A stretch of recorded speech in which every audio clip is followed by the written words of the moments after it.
All right, there we go. So the first thing I want to do is actually talk about what's going on. So, there's no confusion. This is not a normal day of talk that talk. What this basically is basically me giving my thoughts and opinions. There was a lot that happened this weekend as far as the National Battle of the Bands was concerned. And so I want to be able to put my thoughts and opinions out there. And anybody who's watching live or anybody who's coming in the room, I'm going to give you guys the chance to be able to come in and say what you need to say and join me. Before I get started, though, there are some things that I want to take care of and some business that I wanted to make sure that I get out the way. So the first thing is when I was down at the National Battle of the Bands, um, when I was down at the National Battle of the Bands, I did see somebody there that actually needs some recognition right now. Ladante, aka Ayote from Jigarobics, man. So big shout out to Jigarobics, man. They've been doing their job, they've been doing their thing. So I do want to take some time out to actually give the man's flowers where it's due, man. They've been actually doing a great job. He's been out there trying to get fit while you get lit. And so I want to make sure that I give some recognition to Jigger Roberts because I want to make sure that we support all programs and everything that's out there. So if you have a band program anywhere, music program, any kind of program, you're trying to get fit, hit up Jigger Roberts, man, at AOT. Look him up on Instagram at Jigger Roberts, man. So make sure y'all check him out. The next thing is after the battle, I can definitely say that after the battle, it was kind of really interesting because wasn't much to do. Um, I'm not I'm a little older now, so I'm not the party guy, right? So we were actually looking for a place to hang out, maybe some late night eats and things like that. And we ran into this spot. Me being a native of Houston, one of the places is actually downtown Galleria. Back in the day, it used to be called Luke's Hamburgers.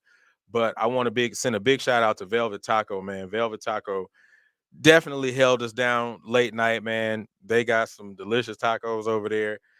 Man, please go check them out.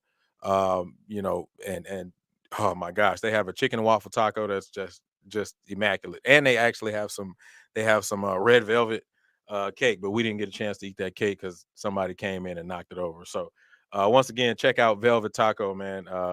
They held it down. Before I get started on the National Battle of the Bands, what I will say is this: Houston is my town. I love going back home and getting a chance to be able to be back home and being able to experience all that the city has to experience. One of the greatest things, me being a member of Norfolk State University, being seeing so many people down there from Virginia who had never been there before, and they got a chance to experience my city. So, big ups to them.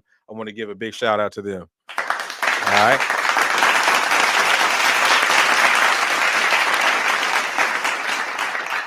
All right, so let's go ahead and get it started. Let's actually talk about the National Battle of the Bands. Let's put some information out there. So the first thing that popped into my mind before I even get started, before I even when I walked into the building, like because as we know, COVID is like a thing, right? And so that was one of my main concerns is when I walked out there into the building or walked into the building and worrying about COVID, but I think it was handled very well. I did see a lot of people with their mask on. One thing that actually threw me off was the fact that they were playing swag surf and they wanted everybody to grab hands to touch hands. Nah, bro, that's not gonna happen. Especially if I don't know this bro next to me. I don't know what he does, in his home life. You know what I'm saying? So that definitely wasn't something that was gonna happen. But I think that it was handled very well. So big shout out to Cracker Barrel. Big shout out to all the sponsors that I think it was Pepsi Free, and all the sponsors that put that on. I think it was done very well. I think it was a very good job. But I did have one other concern. One of my biggest problems is this: when we do this old school, new school battle, why is it the first thing that the old school got to get is Before I Let Go? Why can't we get something else, man? It's a bunch of great songs out there that's before we even get to Before I Let Go. It's always Before I Let Go is the first thing that comes out, man. So that's one of the things that was bothering me. But other than that, very good show. All right, so let's get to it. So while I was sitting there at the battle, there was a big thing that I was that crossed my mind. If anybody is like very familiar with battles and things like that, the first thing that is Bethune has been in a number of battles, especially Honda. And can somebody out there please tell me what is the connection with Donovan Wells in Battle of the Bands? I just have to know what that connection is between Donovan Wells and all these battles, because of the fact that when I was out there, and I think it was right before Talladega went on, Donovan Wells was literally on the field with staff from the battle, I think marking off the field or something like that. And I just couldn't figure out, or I'm still trying to figure out what Donovan Wells' connection is to all of these battles that take place, because he seems to have some connection in all of these battles. I'm not, it's not a sense of me trying to be nosy or anything like that, but I'm just curious because he always has, from my perspective, he always has his foot in the door when we're talking about these battles. So if anybody can answer the question of why Donovan Wells has all of this connection in these Battle of the Bands, then hey, please answer that question for me, because that one was fresh on my mind. All right. So let's move on though. There was a double deduction. All right, I got a double deduction for that. But there was a young brother out there for Jackson State University. He was a handicapped young brother. And he was doing a Tiger run on. And supposedly he failed. One of the problems that I have, and I'm just gonna put this out there because I don't mind speaking my truth. You know what I'm saying? And if anybody has a problem with the truth that I speak, then you can come on at any time and tell me how you feel. Right. But one of the problems that I have is, as I start looking at into these chat rooms and things like that, man, there was a lot of people who were talking about this young man, right? I got a problem with that. Like, I have a big problem with that, right? Because you have a young brother who has a passion for playing the instrument, whatever, regardless of whatever school he went to, right? And he's out there actually doing his job. He makes a mistake, and we completely trash this person. I just have a problem with the fact that there's no code anymore, right? And back in the early or the mid 90s, late 90s, early 2000s, when we had fifth quarter, shout out to Christy, when we had fifth quarter and we had the smack board. Yeah, we talk smack. And if we talk smack about one another, we either talked about the individual or the band program as a whole. But we would never attack somebody from that personal standpoint. And I think I have a real big problem with that, man. We got to do better in the culture, man, when we are talking about or we're dealing with these things. Because we've gotten to this point where there's no limit to where we go. That young brother is out there doing his job. At the end of the day, you know what I'm saying? And I know some of y'all petty people out there who's like, well, he can get that smoke too. No, come on now. We got to do better than that, man. Because at the end of the day, we all have to realize that these social media platforms, man, that we get on here and we say all these things, and that stuff is damaging to people, right? And so one of the things that people out there may not know is I'm an educator. And I see, and I have been a witness of how a lot of the social media really gets to these young people, man. And so this young man can be on a social media platform. He can be in the middle of a social media platform and be watching how people are completely talking about this man. It can kill this man's self-esteem, bro. Like he's already in a situation where he may feel like he is not up to snuff, or he's not uh the normal person, right? It's already bad enough. So can we do a better job of not necessarily, I don't want to say always censoring what we say, but we got to have some type of a code when we're doing this, man. We've got to be better at how we are, quote unquote, attacking these people. We if we're going to attack the person individually, let that person be face to face in the room when you're talking to them. Or if we're going to attack the band, then let's attack the band, the whole group. But if we're gonna have a situation where there's a handicapped brother out there who's actually giving his all and doing his best and putting his best foot forward, then come on, man, we've got to do better than that. We've got to do better than that, and we've got to be better as a people and as a culture. All right. I see my man Quan has came in. He's driving right now, but I'm gonna see if I can get him in. Give me a second. What's up, Doc? What's What's up, up? Doc? What's up? What's going on? What's going on? Cool, cool, cool.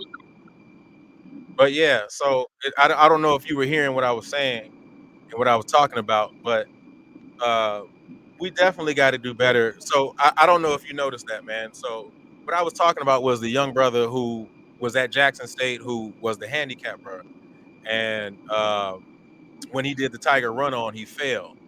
And when I Right. go and I look into these social media streams, man, and how they're really attacking this brother. And as I was saying before you came in, man, I really have a problem with the culture doing this to each other, especially with somebody who already has a disability, man. And we're just immediately attacking this brother, and we don't know what self-esteem issues that he's already dealing with, and he's putting himself out there in the forefront. And it's like we don't even have a code in the culture anymore.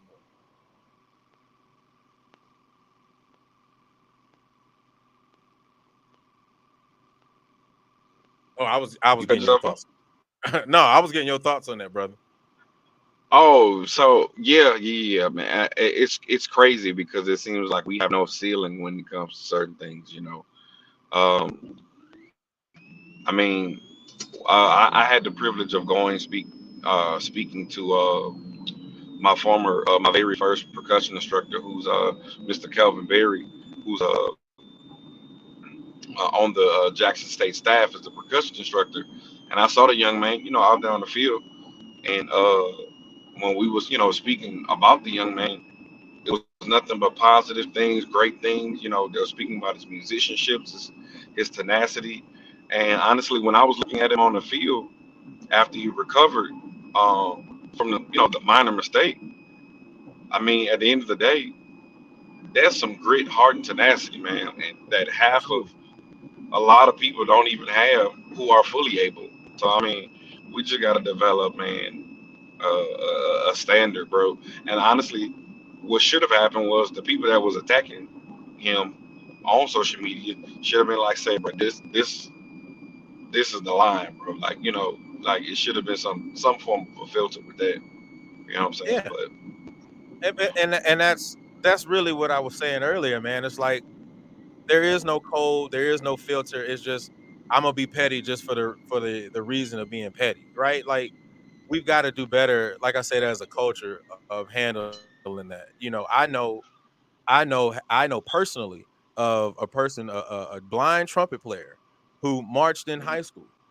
But we didn't we if that man made a mistake, he made a mistake. We understood his situation, but we're not going to completely just jump on him because he made a mistake.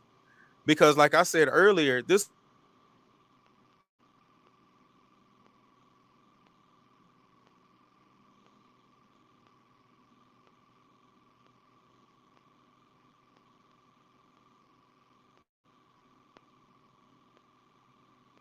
can you hear me, bro? Kind of froze on me.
all right, I'm back. We're back. We're back. We're back. That sucks. It sucks because we were literally in the middle of a conversation, but we're back. But yeah, and I lost Quan there, but yeah, man, that social media culture is crazy. And I think that we got to do a better job of handling that situation. I think we need to do a better job of really, really being there for the culture. We got to have some type of filter. We got to have some type of tact. We got to have something because we're putting this stuff out in real time. We're putting this stuff out for people to see. And we've got to do a better job at that. Give me a second, right quick, while I reload everything. Got to get everything back up. Got to get everything back up. And I don't know if Quan is still there. Quan, you still there, bro? Yeah, I'm here, bro. Yeah, sorry about that. Yeah, that was You, all me. oh, you good? That was all me. But it's all good. But no, just kind of closing this kind of idea out before I move on to the next thing, man. I just really feel like we got to do better in the culture, man.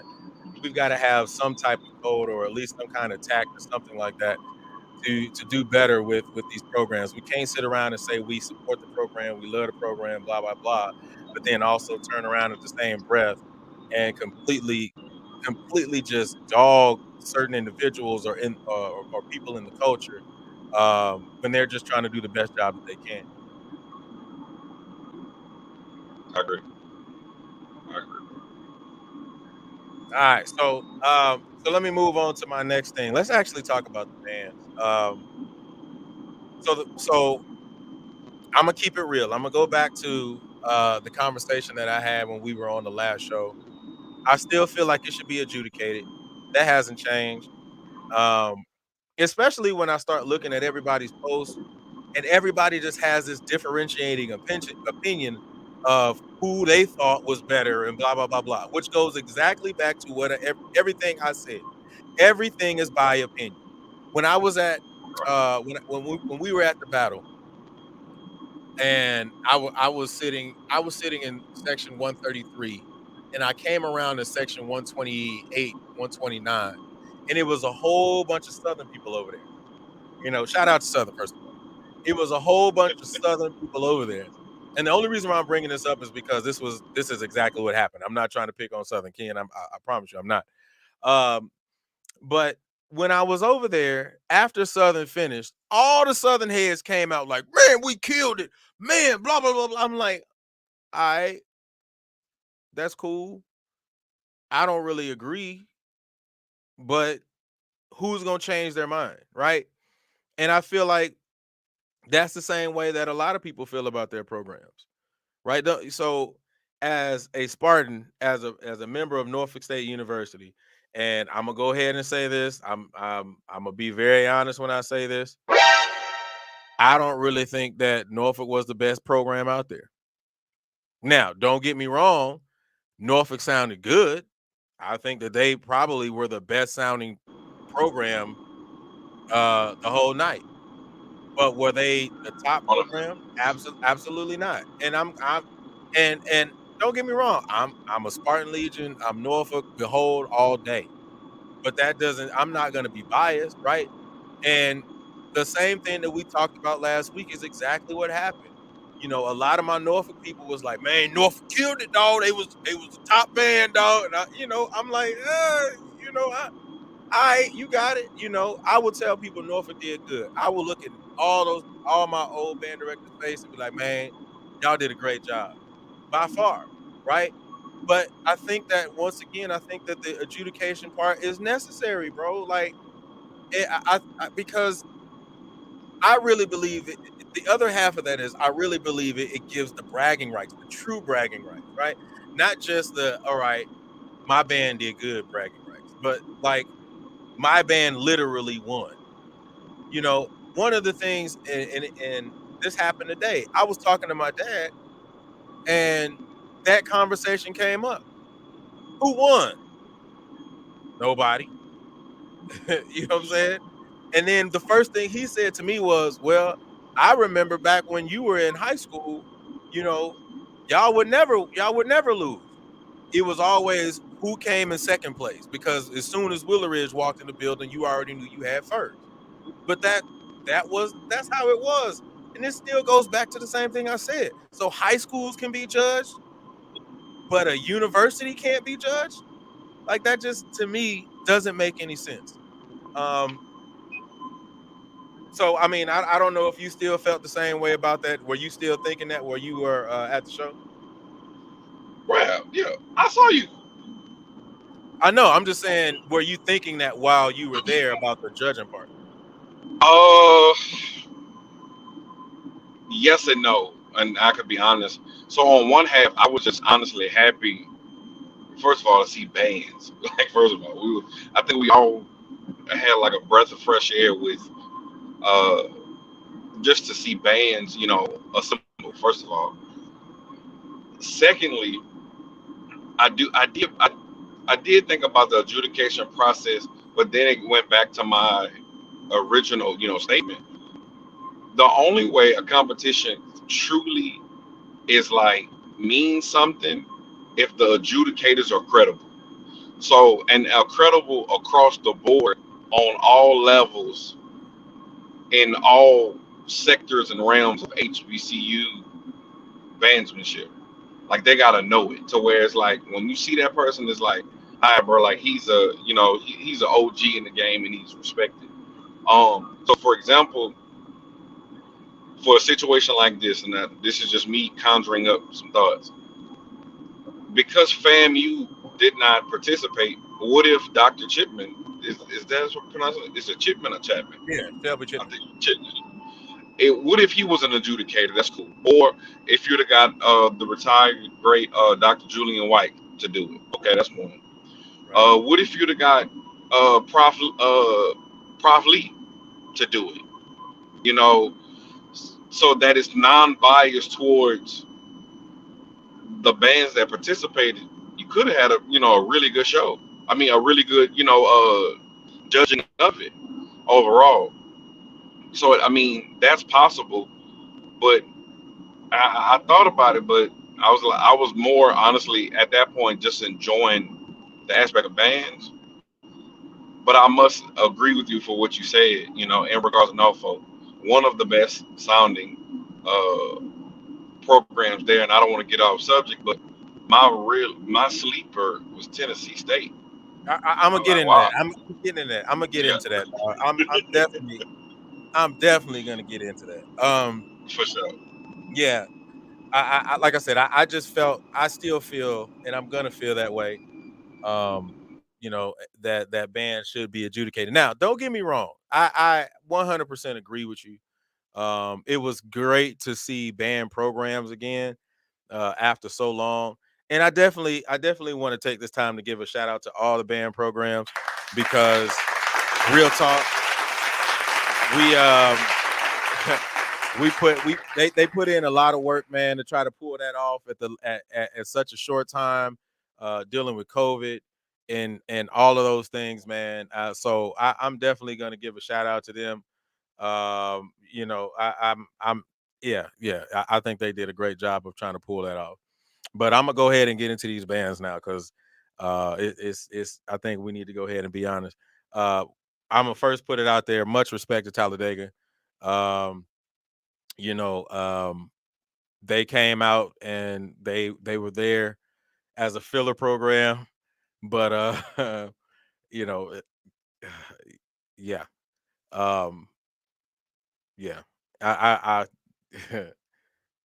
yeah, cause my thing is so let's I'm gonna keep it 100 because I really don't care.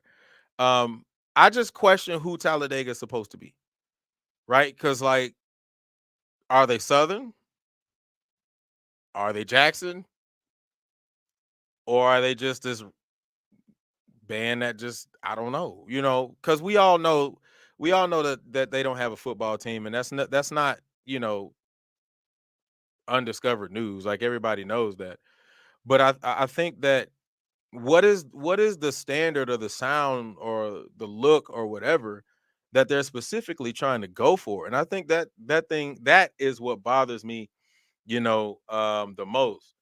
I really am curious as to what that is or what that's supposed to look like because for me, it's just kind of for me, it just feels like a bunch of stuff happening on the field and a conglomerate of different thoughts and ideas that aren't truly formulated. Say, bro, quick question. on for their band staff. I know that the director of bands, Dr. Miguel Bonds, he's a graduate of Southern, but Mhm. it the other staff, are they from other schools as well? Are they, majority compensated of Southern University? I don't know. I don't know. I really don't have a clue on that, and I'm not even gonna try to act like I do. Um, I'm not gonna speak from stuff I'm completely unaware of. So, yeah, I don't know. Well, and so the reason why I'm asking that Mhm, is to kind of piggyback from what you're saying. So for me, when I saw this show, and as I'm a high school director, so for me, what I realize is, uh, I don't know, and you could speak on this more than myself. I don't know what it takes to run a college band. I know that it is very arduous to run a high school program. Overall, like just any organization that you're trying to do, it can be tough. mhm. So I don't want it to come across like it's a pun or a jab. But I guess for me, what you're saying is real because that show yesterday was kind of like a quick makeshift Southern show that they couldn't pull off like they wanted to.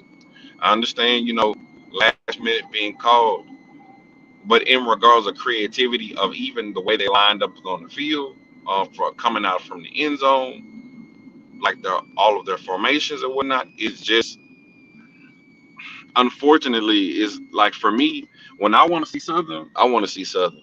I see Southern. Absolutely. It's like I don't want to see another version of Southern. I want to see Southern, and that's my thing when it comes to conversations about quote unquote traditions and creating things, because I think out of all of the schools for historical black colleges, Talladega really has the market to be whoever they want to be whenever they want to be at a whim, because Yeah. they can be whomever. Um, because the tradition that Talladega is creating is still somewhat new and fresh under the same director. So I Mhm. mean, I understand what they did to pull off in that short amount of time. But even when I have looked at past drills, it still was a Southern drill. Yeah. Yeah. And I must say this: I don't like jukes like that. Just joking, but I can appreciate Shots the fired! direction that they're going. Shots fired! I can appreciate where they're going, honestly, for what they're continuing to do to push drilling, forward. Honestly, out of the typical 8 to 5. Honestly, Yeah.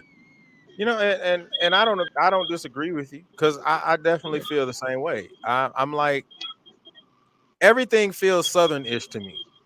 From the way that the drum line marches, the snare line, from the way that they bring the dancers onto the field, like all of that feels very Southern X to me.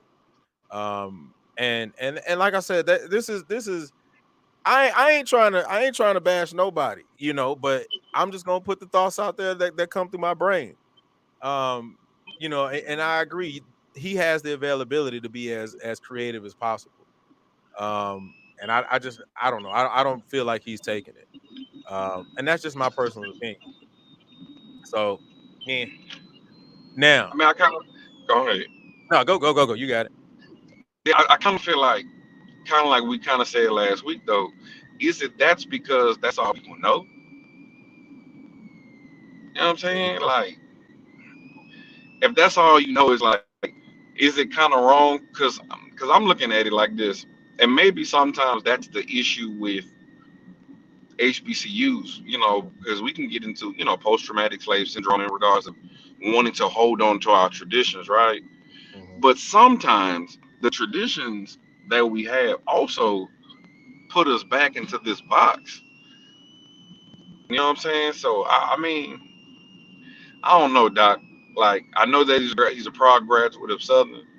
And congratulations on him. I know you recently received a doctorate and all that, but Come on, bro. It's so much more you can do. Yeah, I don't disagree. All right. So that was Talladega. So let's move on. Let me move on to Langston. I'm gonna definitely say big shout out to Langston. 100% man. Prof Mark Gordon, which I've had the pleasure of working with him. I've had the pleasure of facing him when I was in high school, and he was at Smiley High School. Former assistant director at Prairie View. Um, Man, what I can tell you is that show was entertaining. As a Houston native, the respect that he gave to those former directors from out of the city, I think was immaculate. I think that was a great move. Honoring my band director, Ronald Bernard Thornton, man, Delcenia Hill, um, Mr. Bixby, just the list goes on and on, man. And I think that was a great entertaining show. And then I'm gonna be honest, man, they didn't really sound bad. Let me put this out here too. I don't think that any program just sounded god awful. So let's put that. I want to make sure I put that caveat out there. No program that performed, I thought that sounded god awful. Um, but I think, man, that Langston put on one heck of a show that left a lasting impression, definitely in my mind, and hopefully in a lot of other people's minds. What do you think? Oh, most definitely, most definitely. And I believe they were the smallest band out of all of them. Yep. And in the words of Prof. George Edwards, who was honored as well with their Hmm. tribute, he just had butt kicking playing. Yeah. He just had butt kicking playing. I mean, and I know for a fact many people were saying, well, that was basically an older version of Prairie View show. Well, that may be true to some that has studied Prairie View, but what we have to also acknowledge is Professor Mark Gordon also was one of the caveats and one of the main people that helped establish that culture as well at Prairie View. Hmm. So if we're gonna give just the roses while people can smell them, I think he did an awesome job, me. Like Yeah. real talk, because Langston really hasn't been on the map since 2005 when he left Honda. Absolutely. Absolutely. And to be quite honest, just remembering Langston when I was working with Prairie View, I remember them, and they weren't talking about nothing. Once again, big shout out to Langston, man. I think that show was great, entertainment wise. Um, and I'm just gonna I think they were the best entertaining show of the night. So big shout out to Langston one more time. I'm gonna give you them hand claps because you definitely deserve it.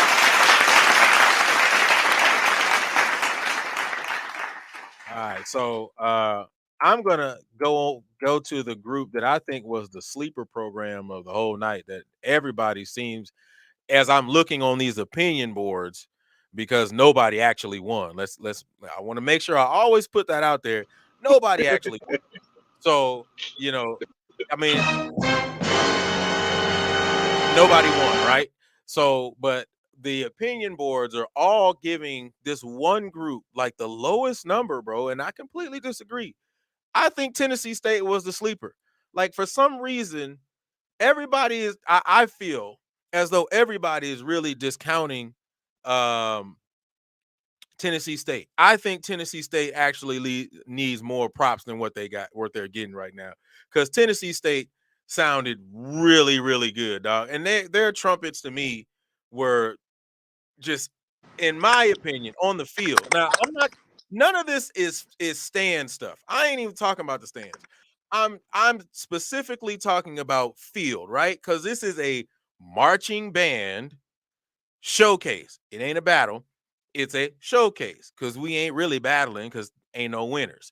but this is a marching band showcase slash exhibition. And if that's the case, then based on the field presentation, I think Tennessee State needs more accolades than what they're getting. Tennessee State sounded amazing to me, amazing. So I'm gonna put them out there, man. Now, a lot of people were saying their show was boring. I kind of disagree. I don't think that it was as entertaining as I don't think it was as entertaining as let's say Langston. No. But what I do agree on is that the music was there. Musically it was sound.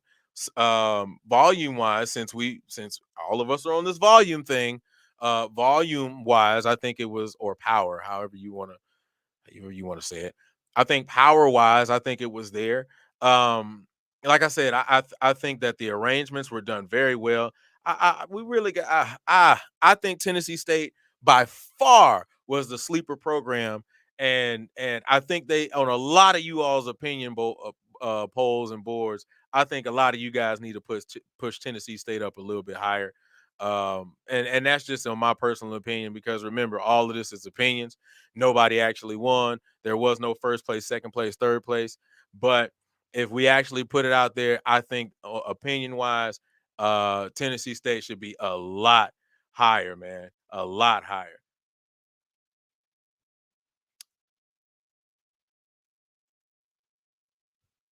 All right. So let's see. Let's move on past Tennessee State and let's talk about Norfolk, the Spartan Legion. Um, I'm going to and uh I kind of disagree. When I say sleeper, I'm not saying sleeper. Learn Sax now. When I say sleeper, I'm not saying sleeper as they were sleeping on them when they walked in the door. I'm saying sleeper as in after they've played and after all the show is done and everybody has given their opinions, everybody has put Tennessee State like near Talladega. And I just completely disagree with that. I do. Now, somebody got to be down there, right? But I'm just saying, I just think that at the end of the day, I think that they need to be a little bit higher than, where they're putting them. That's just my personal opinion. But let's talk about let's talk about Norfolk. Let's talk about the Spartan Legion, Norfolk State University, my alma mater. First, let me start by saying that I enjoyed going to their rehearsal. They rehearsed at my high school, on the field that I spent 4 years putting a lot of blood, sweat, and tears into. Well, I ain't had no blood, but definitely, felt good to be able to see that, man. So I want to go ahead and give some love to them. But Norfolk State, the Spartan Legion. A lot of people did not expect to hear what they heard from the Legion, and it caught a lot. And I think that's real funny, man. But I never mind. I don't think it's funny because there's like this span of time where Norfolk State makes their debuts and their entrances, right? So like in '06, '07, when we did the Honda, which was my last performance, which was our first Honda, we caught all these people by surprise, right? All those people now are not even really in the conversation when it comes to band anymore. And then they turned around and they did the Queen City battle, and then they shocked the world again, right? And so like here's this space of time that has went by, and now people are like, well, I want to see what Norfolk's talking about. I don't think Norfolk is going to be blah, blah, blah, blah, or maybe blah, blah, blah, blah. Um, Norfolk shocked the hell out of everybody. I think Norfolk was the band that people were like, man, I'm going to be honest with you. As a person who marched Norfolk State at Norfolk State, I'm going to tell you as a Houstonian the same way I felt when I first saw Norfolk State when I was recruited. Who are these lame dudes with these ugly helmets on? That's exactly what I thought. And so, and understand, I was in high school, I was a kid, I had never heard of Norfolk State before I went to Norfolk State. My history was I came up in Houston, all I knew was the SWAC, other than FAMU. I didn't know anybody in the MEAC like that.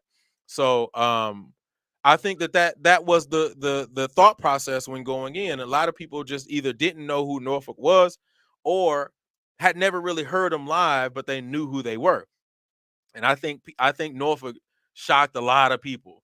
Um, Big shout out to Norfolk State, Spartan Legion. Behold, I will say that I believe that they had the best sounding program out there. It's between, as far as the best sounding, balance, uh, characteristic style, decent timbre, all of that. I think that either them or Bethune were, you know, pretty close and tie as far as sound quality. Do I think that Norfolk had the best show? I do not. And I will not sit up here and lie to anybody. I don't think that they had the best show. I think that their intro was very powerful. The music that they played was very good. The drill was very sound. Shout out to Tim. Um, I think all of that was in place. I think that there is a point where the energy is high, and then all of a sudden there is this low point of the show, and it kind of picked back up a little bit.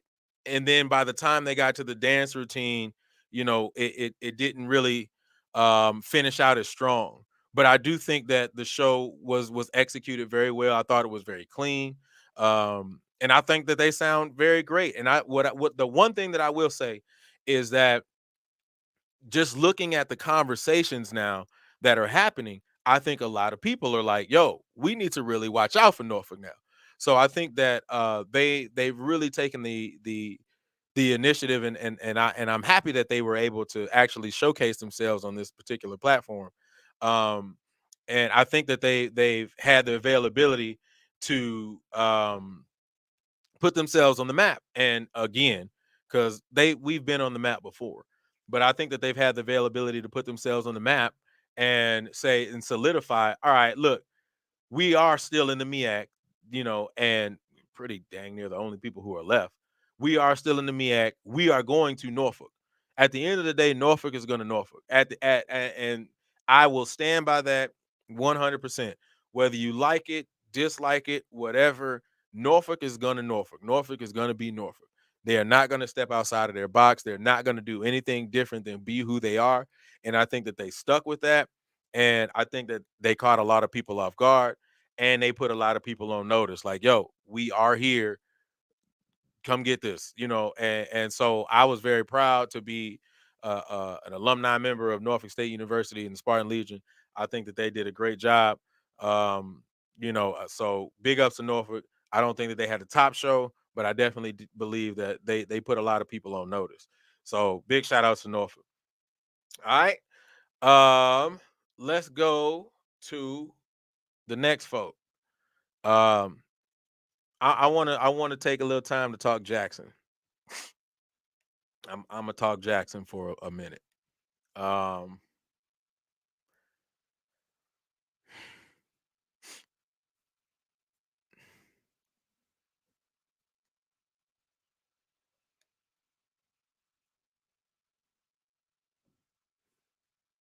Double deduction.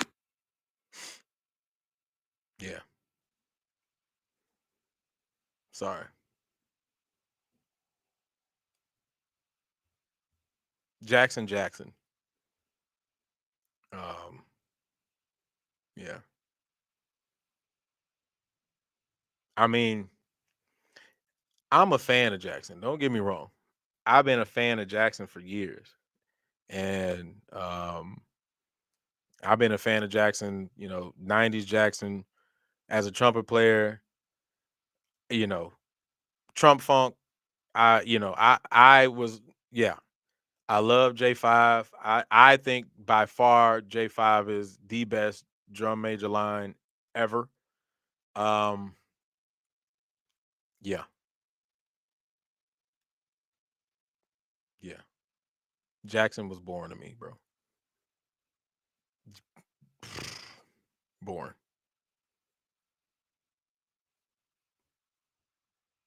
Double deduction. Yeah, they were born. I mean, Jackson. I mean it. Yeah, That's all I got for you, bro.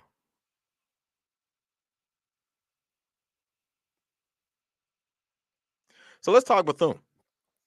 Um, so I'm gonna say with Bethune, probably one of the cleanest sounding programs out there. Um, and with Bethune, um, well, Bethune. Let's just keep it real. Bethune. But then they had the I'm just gonna call it what it is. They had the immaculate praise and worship come and a lot of us passed the collection plate around. But I thought that piece was yeah, it was great. It was great. And I'm gonna be honest, that saved their show. If they didn't do that, then it just would have been Bethune. Bethune would have been Bethune, and that would have been it. And so I just think that they saved.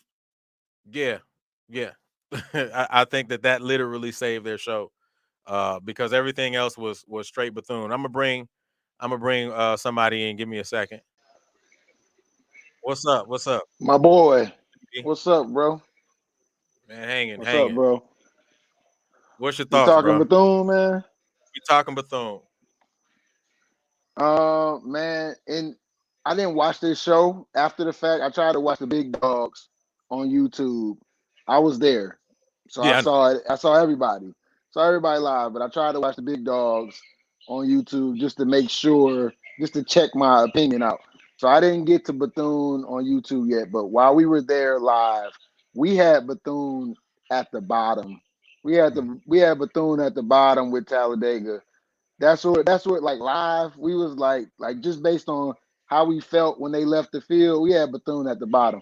But I Mhm. will say, I mean, obviously their sound just like Norfolk, like Bethune is gonna never sound bad. Never Yeah, heard Bethune sound bad in my life. Never really heard Norfolk sound bad in my life. There were some times we know, but not often. Not on big stages. Not on big right. stages. So Bethune and the Leandria Johnson, that was kind of a slight moment. That was almost the closest thing we got to like a moment. But overall, if you take her out, very boring, very mediocre show towards the bottom. Langston is above Bethune for me. I agree. I agree. Like Langston's above Bethune, Bethune. and the Yeah. the the church service that we were given saved a little bit of their show. Because if that was, I But they do agree. that. They're pros. They're pros. Yeah. They know how to throw. They know how to throw a gospel song in the mix. They are pros Well, more than anybody on that level. I'm not even going to say the gospel song, right? I'm going to say that it's not even the gospel song. They just know how to do Yeah. ballads very well. Their ballads What? save Well, a lot yeah, of their shows. yeah, So I'm gonna say that, yeah. and to be quite honest too, I really believe that if Jackson would have done something different, Double deduction. then they would Oh, have shit. changed the trajectory of their show, but they didn't. So they just stayed Jackson, and that's what to me ruined their show. All right, let me. Oh shoot, we got Rick coming in. Oh Lord. JB, what's up, bro? What's up, man? How you feeling? Good, man. Yeah, I heard y'all on here talking about Bethune That, and Norfolk. I had to jump in here, JB, because please, please. I got to How get we that feeling? real, bro. JB, What's up? What's up? I I love thought it. Bethune had the moment of the night, bro. With the gospel, with Yeah, Leandria. with the gospel, because Leandria is I'm not mad at that. legit, man. Like she's one of the best gospel singers in gospel. So I thought they had the moment of the night, and to let everybody know I was not there, I had to work, so I was not able to Okay. make it. Yeah. But I actually did go back and watch these videos everybody doing Okay. and putting up. I wish we could get some better quality videos because some of these videos are terrible. What's the name was good? I guess it's what Zimbalistic. Yeah, His yeah, joints was Ricky's good. videos, and those are Okay, the yeah, he ones was I good. watch. Ricky's videos. Those were I, good. to let everybody know, I am also an alumnus of Norfolk State, 2 times Yes, alumnus of yes, Norfolk sir. State, and I thought Norfolk was good. I thought Norfolk does what we always do, which is clarity and everything on the field. Mm-hmm. My only complaint with my university is the stands, man, and it's the same complaint that Julian and I talk about all the time from when we were in the band to now. It's time to update the book.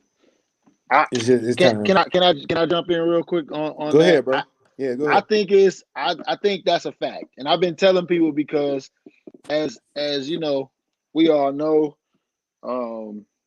like people automatically, especially Norfolk folks, of course, we're going to jump in and be like, oh, Norfolk was the greatest thing in the world, and in this case, really good show. Like I've been Yeah, telling people, like if the show, I know y'all been talking about like judge battles. If the show was judged, Norfolk is one or two.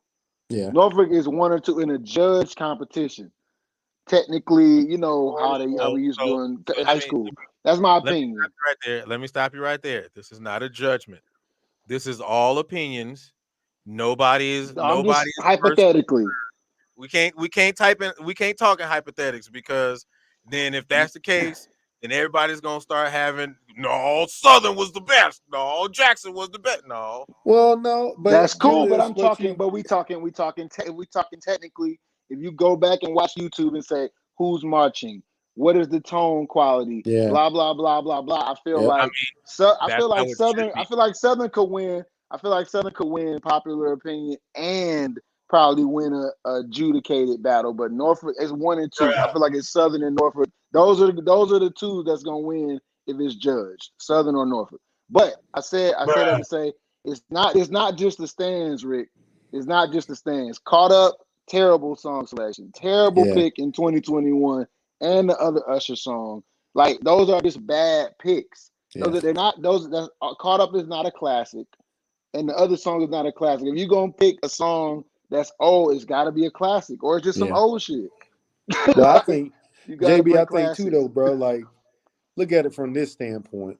Yeah. And I know this is probably a topic that we're gonna probably talk about at some point, or Mm-hmm. has already been talked about. But the field show is losing its importance in the HBCU world, man. Big But this time. is why. Go ahead. People judge bands off of what they do in the stands. Just point And blank you period, and, man. and you got to evolve as a band if you want to get some kids to come. You got to Yep, know that. because it You got to comes know off that. as you playing the smartest kid in the classroom. Like people But care about that, man. Like if you come in and you blaze the field show, Yep. which Norfolk gonna always do. You They know what I'm saying? I did. remember They when we did. were in the band, Dr. Sanford, we wouldn't spend no time on, well, very little time on stand music.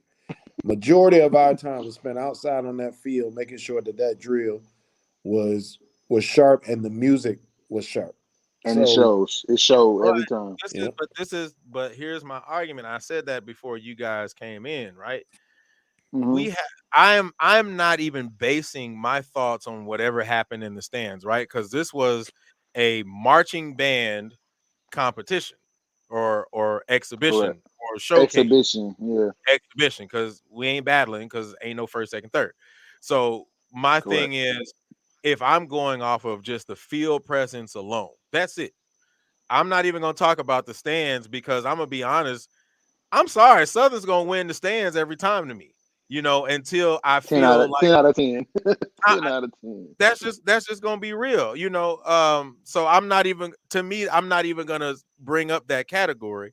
I'm only gonna specifically talk about the field just but for why this. not? But why wouldn't you bring up like I that's feel like I you think should that's because why that's the that's argument part of that this people from battle. Southern But what I people think from Southern say, like when they make the argument about them being the best band, I think it's legitimate that they can make that argument. I'm not saying I agree, I think but it's I think it's legit too. legitimate for them to make that argument. The fact of the matter is, I don't as think y'all you both can put just them in said, both in the same if you're gonna category. meet them in the stands, I don't know many bands that's gonna beat them in the stands. I think I don't I've know seen any. bands get them a I don't know run, any. but yeah, I Yeah, like certain days of the week. Jackson has given Southern a run. I've seen PV, be in the conversation, Hmm. but and that was on certain years. But Yeah. for the most part, I don't Southern's know a doing it band that's every waxing them. Southern's doing it every year. I was just talking to Mario yesterday. We talked for like 2 hours. And the thing is does the Southern does the most things. They check the most boxes consistently. Yeah, They drill well. You can't say like, oh, they're sloppy on the field like you might say about a Jackson. Southern drills very well, And if they didn't, then Norfolk is number one to me. Yeah. But Southern also drills well. They're not just a stand band. They are traditionally a field band. But I Traditionally, since mean, I was a kid, since I Bethune was in drills, 8 years they old, march well. they always do. They might be the best marching band of the last for however long I've been Yeah. into this. But So I think, But that's only a small part to me though. yeah, but when I'm talking about, so like going back to what I was saying, when I think that if we're Hmm. gonna judge the stands, that has to be a different judgment. I don't think that you put these two in the same category, and I think that that's where we get off, right? Because if we say, all right, Norfolk was great on the field, they sound immaculate on the field, but Excellent. then we say their stand presence was not good. So are we putting them? Are we saying that they weren't that great because of that? Oh no, no, but we also I didn't say their stand present wasn't that good. We said that We didn't say no, that. saying, We didn't say saying song that. as an example. selection. I'm saying as an example. There are people Right. who say that. Yeah, and there are people who say that as well. And I would And say that's what that, I'm saying. I but think I that we didn't need say to, that. if we're gonna Yeah. if we're gonna say this, then we need to put those in two separate categories. That's why I said I'm specifically judging off the field alone. If we want to talk about the So stand presence, okay, then we can talk about the stand presence in another conversation. But right. What I my told Gerald, on the go ahead, field. go ahead. Right. Which is important, but actually what I told Gerald, and we didn't do it, which obviously shows our um programming as Right. Norfolk State Legion members. We went live. So Gerald went live. It's 30, 40, 50 people in there. And then I went live towards the end. We're judging each battle, each band as they come off the field and giving them scores. And I'm thinking, like, I told Gerald towards, and I'm like, man, why are we not judging the stands?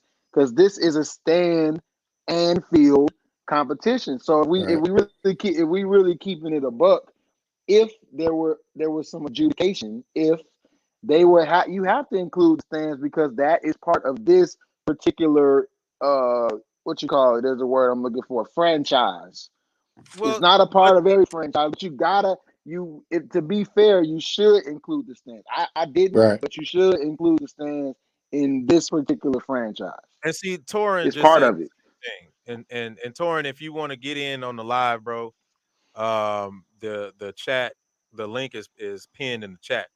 But Torin just said the same thing. He said it's part of the National Battle of the Yeah, Bands. It's it's part part of of it. It's part of I, it. I and that's cool. But like you said, it ain't judged. So to me, if it's But not But you it's judged, still part of but that's why I this battle disagree though. with you, bro. I completely disagree with you from the standpoint of what we've talked about in the past, man.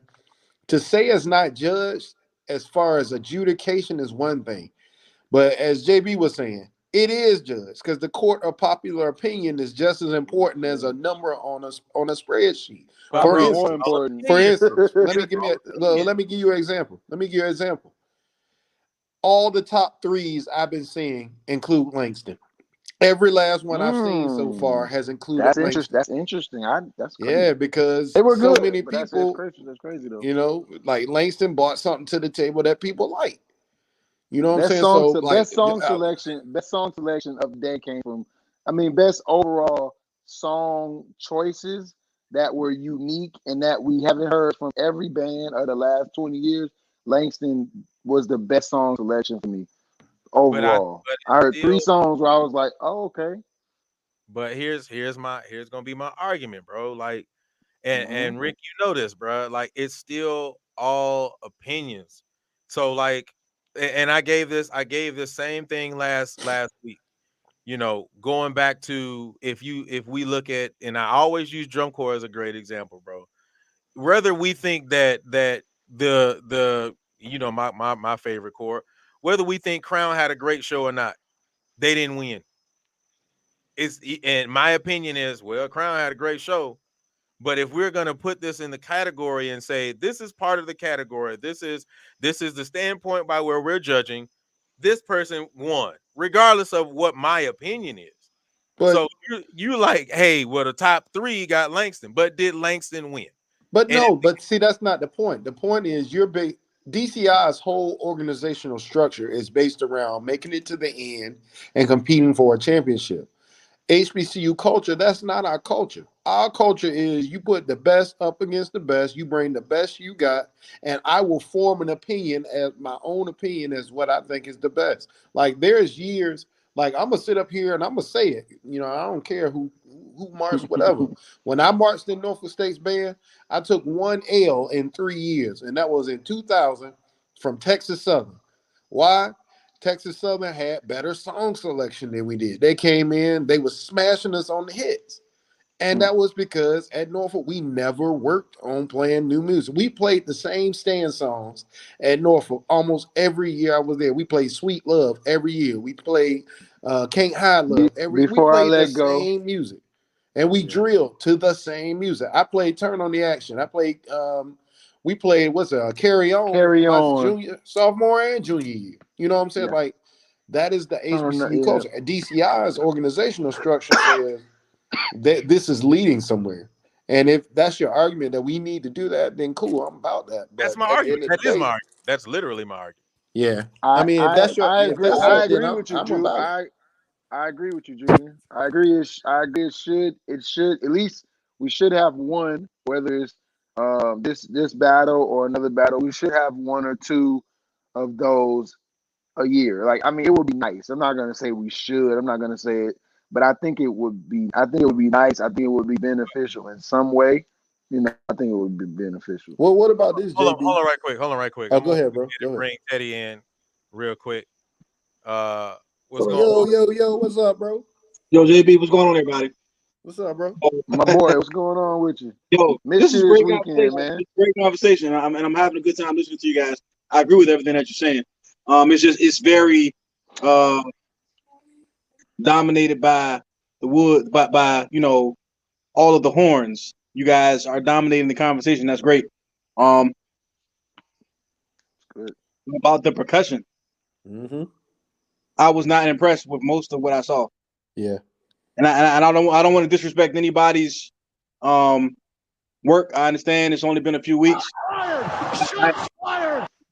I expected a little bit more. Yes, I mean I graduated from Norfolk State just like you guys did, so I'll go ahead and issue out, I guess, that full disclosure. But I got to be honest, these are college students, and I don't see a lot of college level music being played at these universities, and I was very disappointed in that. I saw a lot of 2s and 4s. That's and I'm tired of it. From HBCUs, I'm sick of it. One of the things that JB said yesterday during his videos, and JB, I completely agree with you, and I said that. His section, baritones, holding it down. Almost every single band brought it with the baritones. They sounded great. Everybody sounded excellent. And JB was able to kind of beat his chest. I think that as a percussionist, I'm $1 Million Funk Squad. I've marked 4 years. I'm waiting for the day that I can feel that way about percussion. Everybody's playing 2s and 4s. It is getting to the point where it's starting to be disrespectful. To music. Percussion is music. Trumpets, tubas, clarinets, picks. These guys are responsible for pushing out a sound. So are percussionists. And I'm tired of limited musicianship as it pertains to percussion in HBCUs. I'm tired of it. It is ridiculous. Don't tell me in 2 weeks you can't come up with nothing but 2s and 4s. I'm tired of looking at, and I don't want to single anybody out. I don't want to be disrespectful, but I'm sick of it. It's university level music, for sure, and that's ridiculous. And I'm gonna defer to you guys. Teddy, let me ask you could have said it no better. Let me ask a question. Before you go in there, because I want to. Hello, I got you, baby. Hello, give me 1 second. I just want to make sure that I put this out here, right? All the people out there who are either watching this, because I'm gonna post this. Don't get it twisted. I'm gonna post this. All of y'all who can go into the chat, all of these Facebook groups and all that. Y'all want to talk? Come in here and let's talk. Let's have the conversation. All right, go ahead, JB. Let's do it. All right, so again, the battle was just yesterday, and I had so many conversations since Sunday great conversations. So, Rick, you're a band director, correct? Yep. Am I frozen? Okay, No, you okay. So, this is what I've been thinking about. So, what is? I can't. I'm hearing like weird sounds. It's all good. So, what is the point of a college band as compared to a high school band? Because my perspective is that high school band directors teach. High school band directors do a lot of teaching, and there's a growth mindset of a high school band. I know a lot of high school band directors, and they grow programs. So when you're in college, when you're on this college level that Ted is talking about, once you audition and you make the section and y'all are, you do your college thing, what is the goal? What is the standard? What is a band director supposed to be doing? And what are the goals of a college organization as compared to a high school organization? Because I think they're So, very different and they have to be included in this conversation. well, I think your question is multifaceted, though, JB. Like, I'm gonna answer it Okay. the best way I can, bro. But I'm gonna give you a couple Okay. of different scenarios, if that's okay. So, Okay. first, I Please. want to address what Teddy was saying. Like, I 150,000% agree with him with that. I think MD will wax any Me drum too. line, including PWIs, whatever. I think to touch on your question inside of his question, these HBCUs are just trying to get black people into school, man. Like they want to give a quality education to black people. I think a lot of times students come to these programs that wouldn't have made it into other programs, but to giving them an opportunity to get a quality education, these programs will accept students that, for instance, can't read music. I've listened to countless auditions where a student will come in, they won't know all the major scales on the minor scales. They won't be able to play, etude or anything like that. They'll come in and play marching band music for a scholarship. And so many of these institutions will actually award a student a scholarship in that situation just because they want to, get those students in school. I think that's number one. Number two, MD has a history and a lineage of excellence. You know what I'm saying? Like MD, they call it rudimental funk. In the midst of playing some hot stuff, they're gonna also, go through that, those 40th century rudiments and pass them. They're going to, to the next phase. A lot of schools aren't doing that. Like, when I first got the PV, it was a culture shock for me because, there were no tonal basses. That was all I was used to, and so it took me a while, both the tonal bass part, the tuning aspect of the drum line. That for some reason, swag bands like this super wet snare sound and all that stuff. Like, it's a lot of parts to it. And then I guess the last part to just directly answer your question, JB, different programs have different initiatives. There are some HBCU band programs, they say they have wind ensembles on paper, but we can all, like, even when we was at Norfolk, playing Ascension every year, very few of these programs are playing on level. I've seen videos of Bethune-Cookman, they're playing ride. In most states, ride is a grade 4 or 5 piece. That's not all colleges should be playing grade 6 music. And I think that's the problem, is that we put so much emphasis on marching band in these HBCUs instead of getting in the concert band room and actually learning how to play your horn, which so many people have devalued in this generation to a point where they ain't gonna be able to play those rudiments Teddy was talking about because they don't even know what the hell it is. Well, this They is, go in there, right? I mean, I think that you guys are right, but I'm going to tell you this. I marched with JB for 3 years, and I could tell the growth in JB and his section the entire time I marched with him. Right. I mean, so if JB can do it, and he's not a better man than me, and his section isn't better, they're not filled with better men and women than the percussion section at Norfolk State University. Why is it that these horn players can progress, but we don't see the same level of progress across the HBCU landscape as it pertains to percussion? Yeah. I should not go to a What's the performance. what's the motivation? Well, it should be music. It should be increasing musicianship and teaching people how to play their instrument.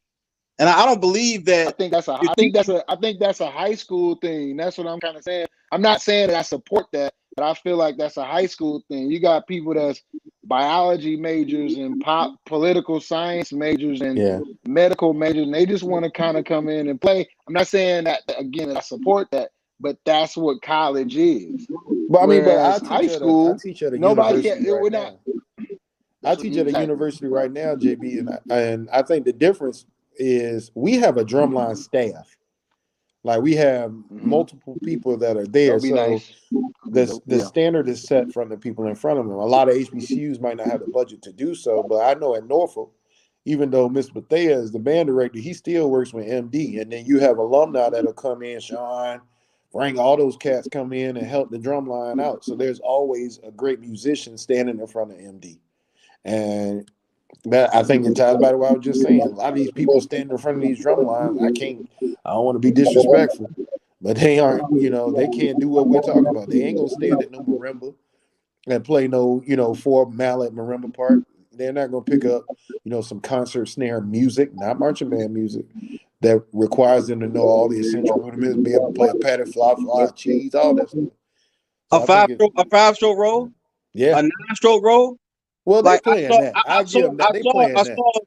I saw universities playing 2 and 4 almost for entire shows.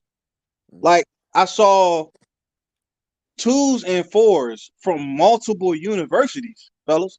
Like, so I understand what you're saying. You guys have credibility and merit behind what you're saying.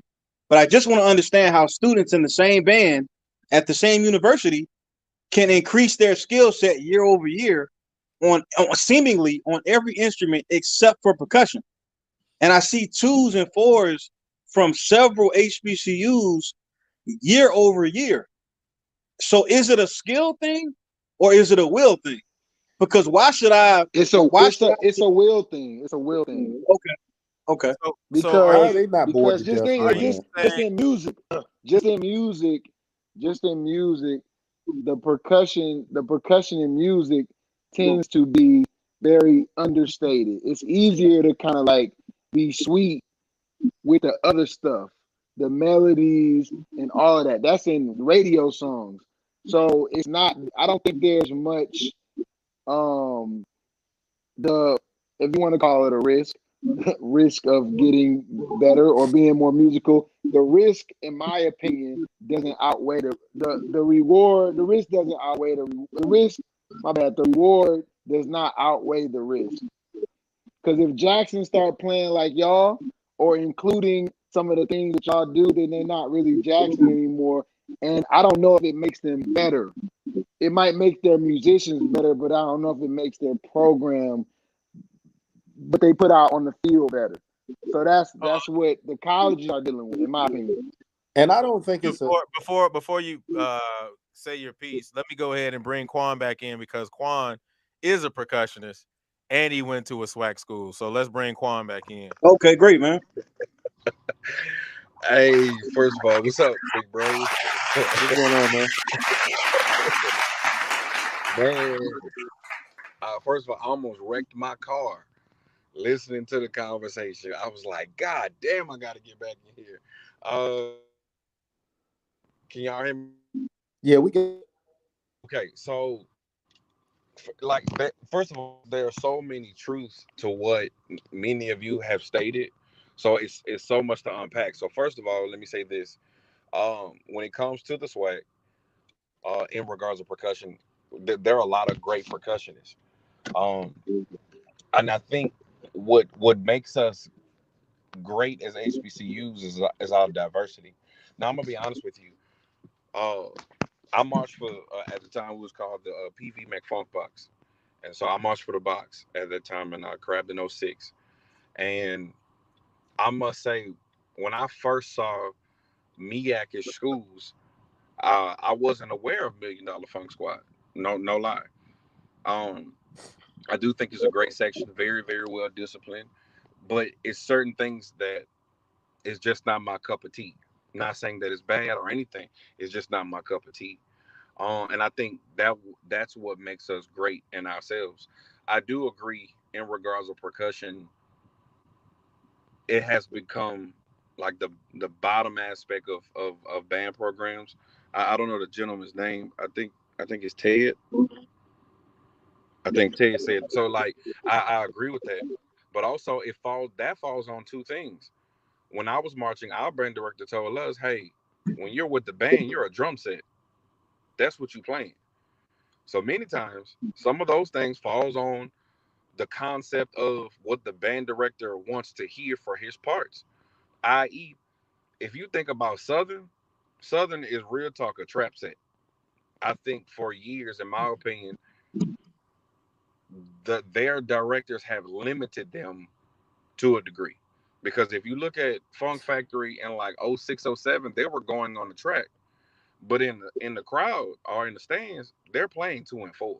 That's all they're going to play.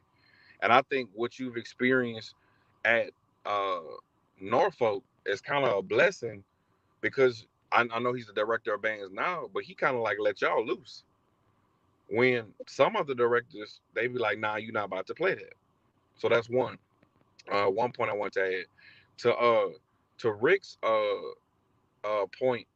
I do agree that we have a lack of interest when it comes to wind ensemble, and I do agree with what you say in regards to um kind of like some HBCUs. Their mindset is I'm gonna save this person's life instead of the aspect of becoming a music aficionado, which we should.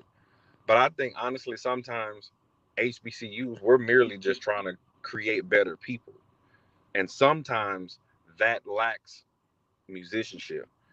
Um, and then to the next portion of the conversation, some of these issues in regards to percussion, it's just bottom line the percussion instructor's fault. Yeah.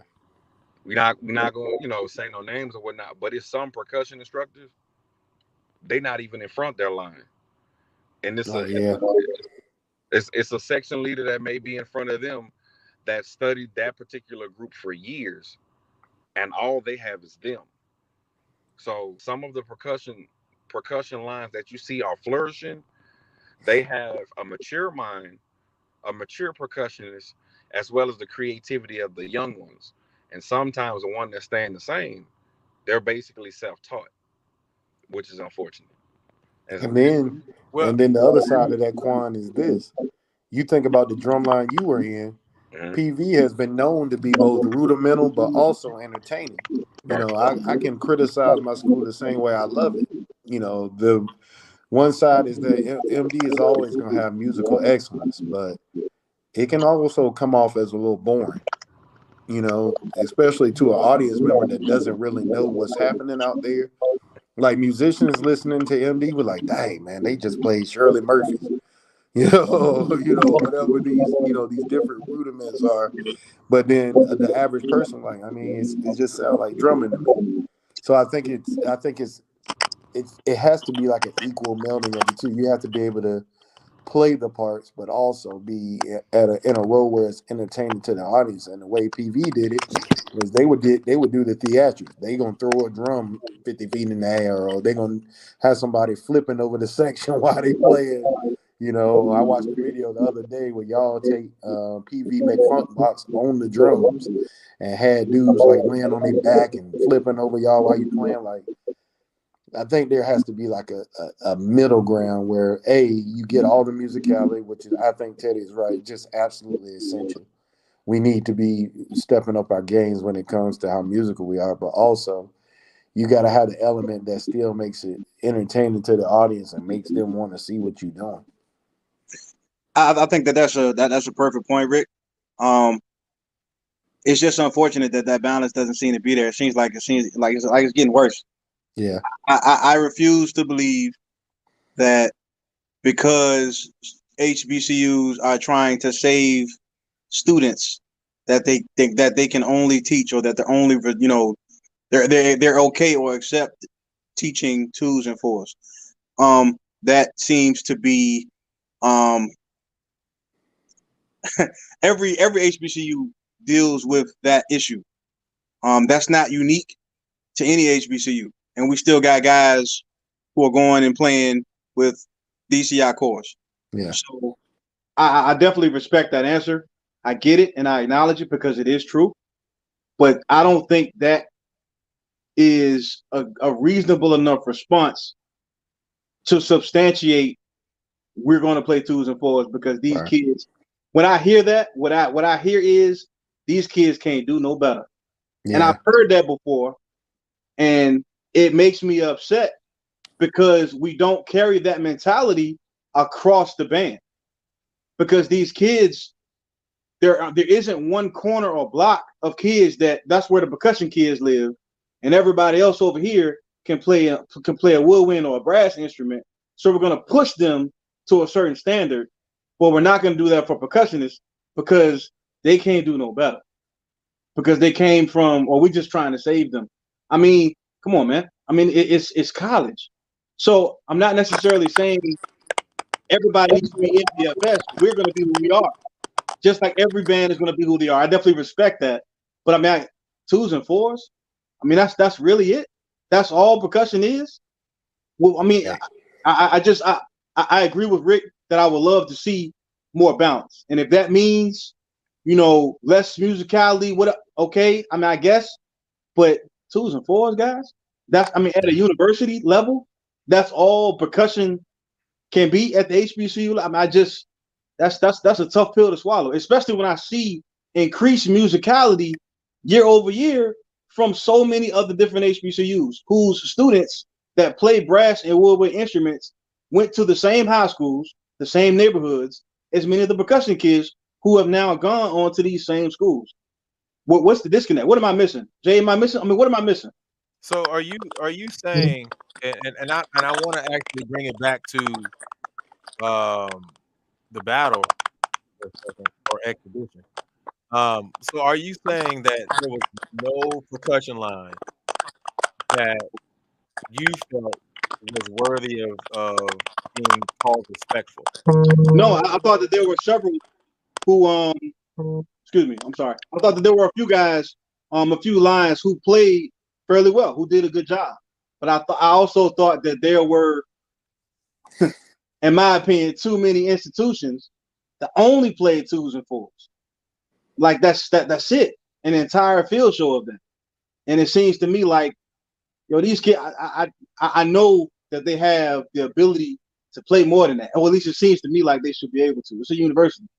Because I mean, we have kids on other instruments in the same band playing some really, really tough rips on other instruments.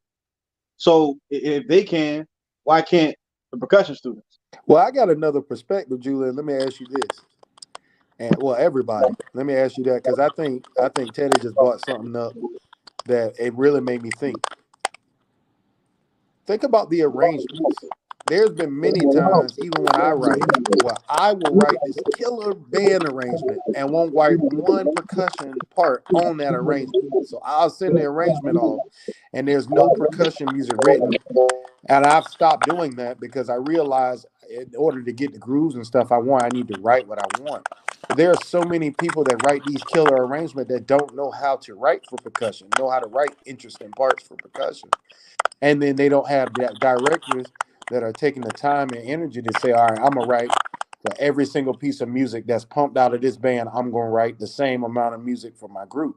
So what ends up happening is when that killer arrangement gets on the stand, like Quan was saying, you got a section leader back there and say, y'all play this, y'all play this, y'all play this. I guarantee you, Teddy, if you go into them same programs that you talking about that was playing 2 and 4 and ask the percussion section to throw their music in front of you, they probably throw the Star Spangled Banner, the fight song for the school, and maybe 1 or 2 other songs in front of you. Everything else, them kids playing from memory. Everything else. And so on one hand, I think it may be, a lack of talent. But I think on the other hand, there's such a lazy approach to how band directors allow their arrangers and their programs to approach the percussion section that The kids can't do nothing but survive back there. Like MD, there ain't a song that's going on the field that Bethea wasn't writing a drum part for. Turn on the Action, it's gonna be played the same by it was when if they pulled it out this year, because it's the exact same drum part. When I was at PV, we wrote music for the percussion. Like it was required. They had to be able to read music. A lot of these schools ain't doing that, bro. Hey, They ain't. Juan and Ted, do me a favor. Kind of turn your volume down on whatever device you're using. We're getting a little bit of feedback, so I just want to make sure that we can hear you clearly and we're not getting any echoes. Like Quan, how you feel about? Go ahead, Ted. My fault, bro. Go ahead, bro. Now I was gonna say I think you guys make good points. I understand and I respect that every school doesn't have the same they're not equipped with the same resources and whatnot. I definitely understand that. But I also think that it's fair to compare HBCUs to HBCUs. Yeah. I don't think that Norfolk State is so well endowed that we should have as big of a performance gap in musicality with the rest of our counterparts across the HBCU landscape. I personally, like, I haven't heard anything yet that makes me say, okay, that makes sense to me. I can accept that. Because what I see are Black folks who have the ability to learn, grow, adapt, just like anybody else. Yep. We can do that. We've proven that time and time again. So I'm not gonna preach to anybody, but I wish I could better understand why there's such a gap between the two, because I don't think there's a huge gap in musicality from the woodwinds or the brass between A&T and Bethune, or between Southern and Jackson. I think maybe there's some training thing, but I'm not gonna say these players are just way better than these players over here. In most cases, man, I'm gonna be honest with you. In most cases, these kids can play. I've seen it myself where a lot of these guys, are coming from a lot of different schools. Like, I mean, we can go and watch In Time Percussion. Shout out to Bernard, and he's playing with a lot of guys that came from the SWAC, and they're really good. But at the same time, just kind of goes back to what you're saying, and I think that this kind of harps on what Rick and Quan were saying as well. Sometimes it may just be the culture of the program. Sometimes it may be the fact that they're just going back there and making up a part. It can be a gambit of things, man. But the kids are talented. We know that the kids are talented. I think that. Well, I'll put my personal opinion out there because I really haven't. But I just kind of letting y'all rock. But I really think that at some point, we get and I kind of get what you're saying. We have this thing in the community and culture to say, well, it's the culture. So, it is what it is. We just gonna do it because that's the culture. And I think that I think what you're trying to say is at some point we got to do better in the culture. Am I getting you there? Is that what you're pretty basically saying? 1,000% spot on, man. Because I tell you, there was a sense of pride that JB exuded when he saw other bands. Of course, he marched with us, Norfolk State. He saw other bands, baritone sections, sound outstanding, and JB got hyped. I have never felt that consistently during an entire showcase. What I see is, okay, Norfolk, we're gonna do what we do. All right, then you got Bethune, somebody, and then you start to see other type. I'm like, come on, man. I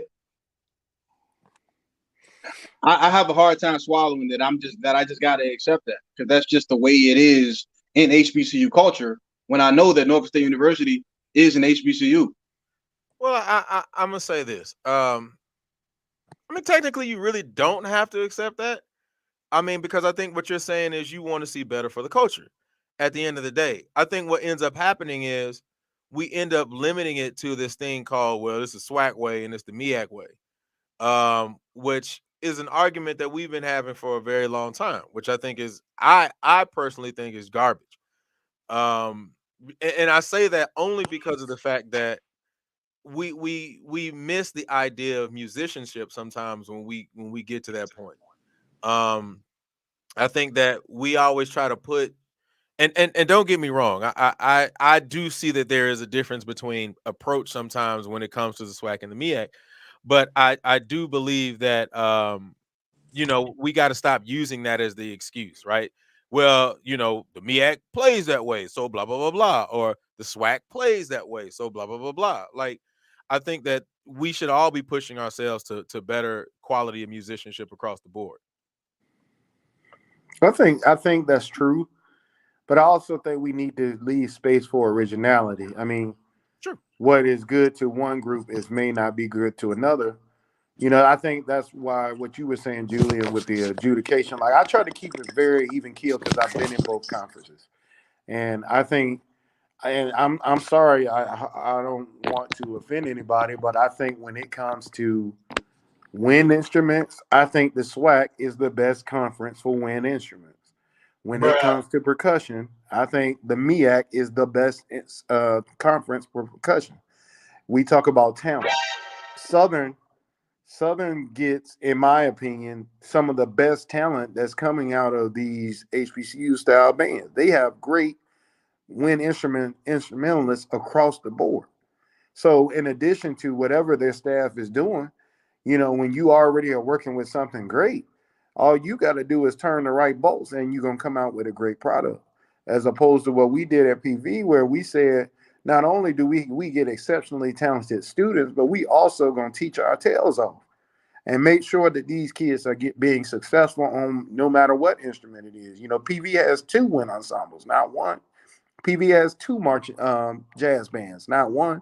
They have many chamber ensembles and all that. There is a focus on music education at some of these schools. I don't know of a SWAC. We talk about style.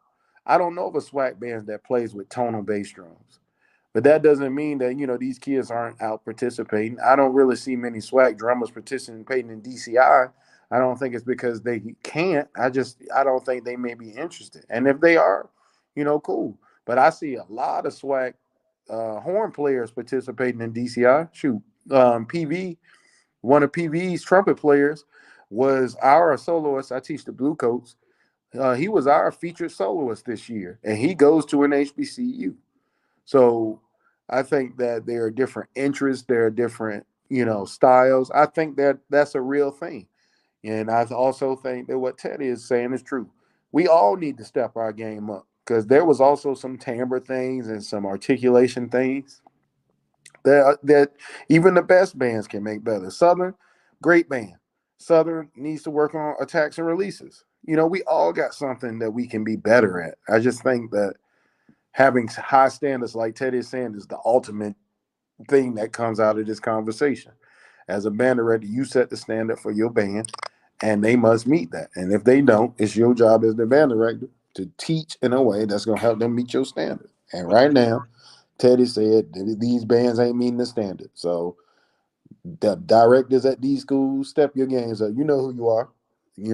Bethune was out there playing tonal bass drums. Bethune was out there playing rudiments. And Some of Bethune these and the other schools SWAC. won't. And Right. Bethune and the SWAC. So now you can't say it's a MEAC thing. All right. So I Bethune got the But SWAC last had year. to throw it. but I had to throw that in there. Bethune.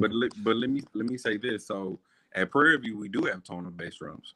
We just don't play them in the traditional manner. Because I marched my freshman year, I marched at 26, and then after that, I marched at 30. So in Prairie View's been having it like that, I believe since 2002, just the different sizes. Um, but in regards to percussion, I'm gonna give you this scenario, Ted. Um, there's a little there's like a 5-stroke, 5-stroke, 7-stroke roll that the snares played at PV for years called traveling music. Digga digga dot, digga digga the dot. That was about it. That was the most you're gonna get on the field. But that's what the band director wanted because he said, I want y'all to be in the pocket, but he allowed us to have a drum feature. So it's kind of like Rick was saying, depending on the vision of the band director, and honestly, his understanding of percussion will determine, honestly, the limitations of that percussion section. I think now, due to YouTube and social media, that more more students in the HBCU world are introduced to DCI, because being honest, I didn't hear anything about drum corps being from Louisiana at all. So that's something else that we have to keep in mind. And let me say this lastly, when it comes to the $1 Million Funk Squad, and then the area that you guys are located in, you guys were able to see the best of both worlds. A lot of drum corps are not in the South either. So we have to take that into consideration too.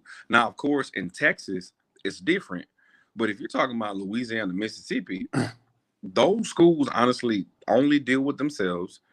Those drum instructors or band directors graduate and only deal with their own community. Mm-hmm. And most of them only want to mimic the college that they went to, Mm-hmm. because it goes back to that ego thing we were talking about last week, where you didn't want to emulate the only thing that you knew. So sometimes it's a thing, and it's unfortunate.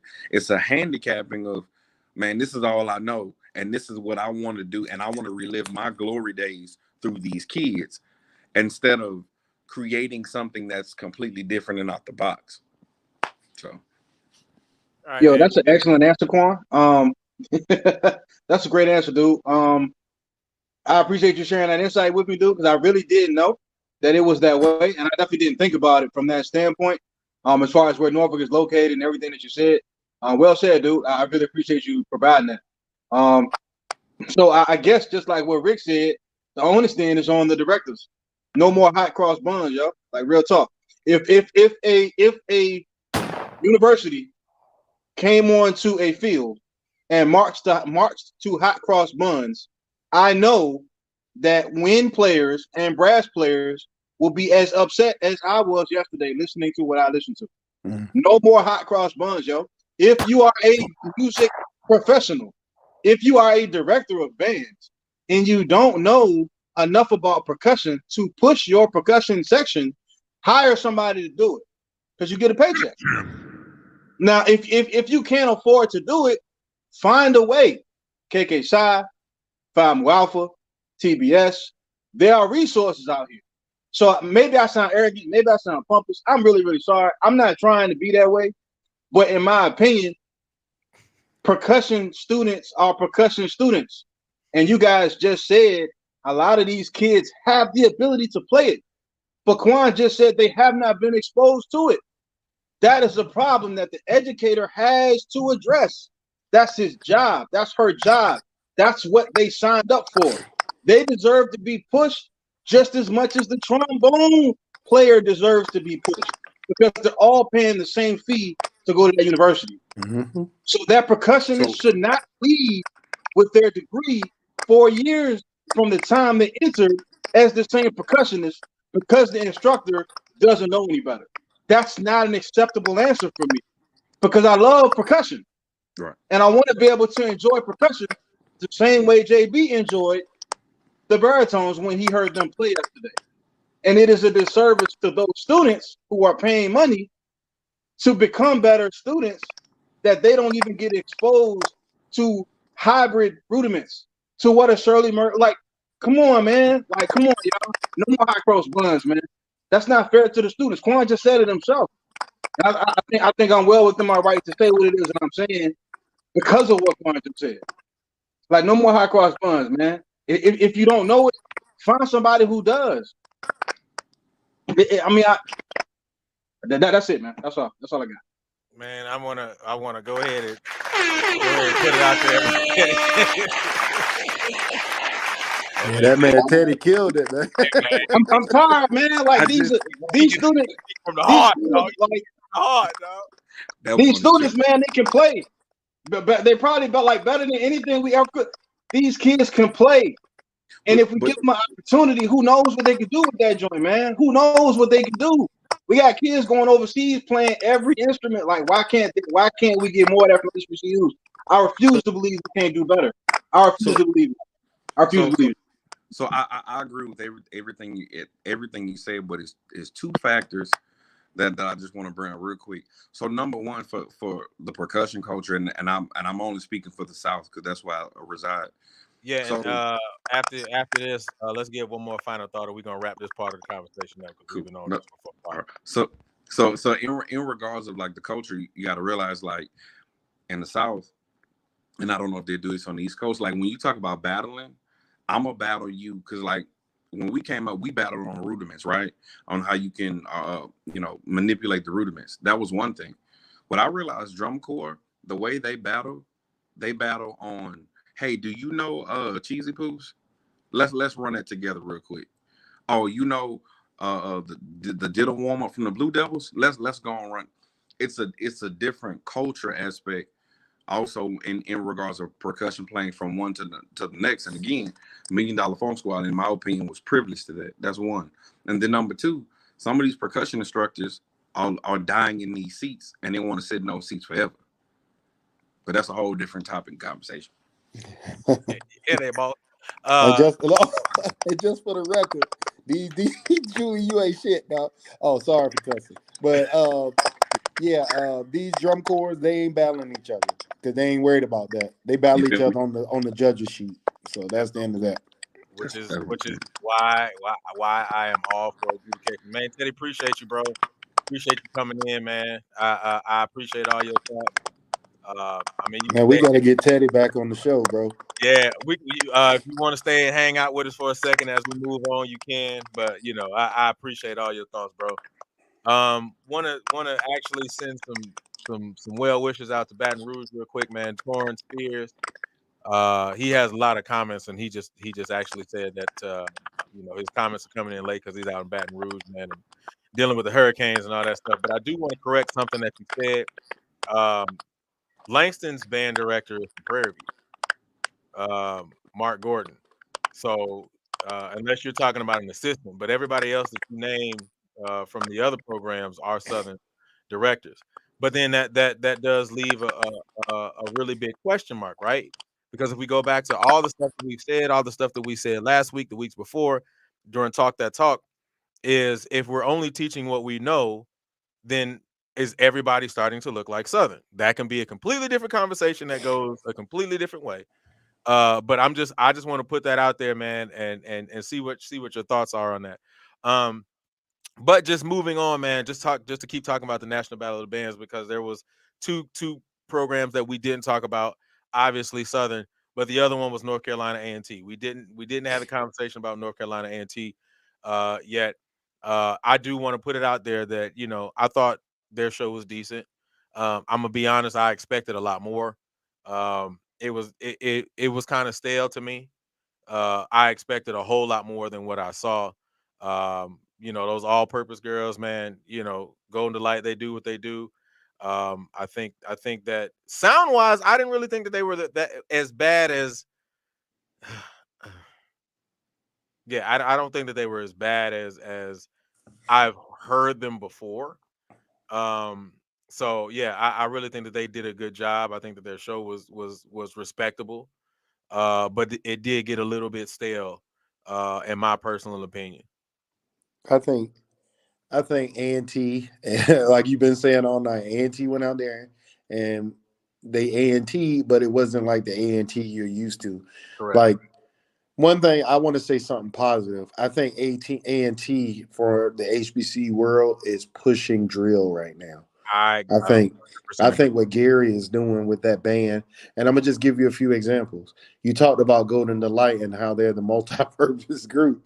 But the fact of the matter is, with Gary's mind of how he thinks about drill, he was able to really incorporate the flags into the show, or the women into the show, in a way more effective way than just putting them in the back and then putting them in the front to dance and then getting them out the way again. Get them out the way. Yeah, I agree, and I don't disagree with that at all. I think drill wise, they're doing a great job. They're being more innovative and creative than a lot of programs right now. But percussion wise, like Teddy been saying, like didn't they do a their feature? percussion section is run by a PV graduate. Absolutely. And let me tell you something, yo, A&T's percussion section has come a long way from what they were before. Yeah, they're pushing their students. They're playing some beats. They're playing some rudiments. They're playing some hybrids.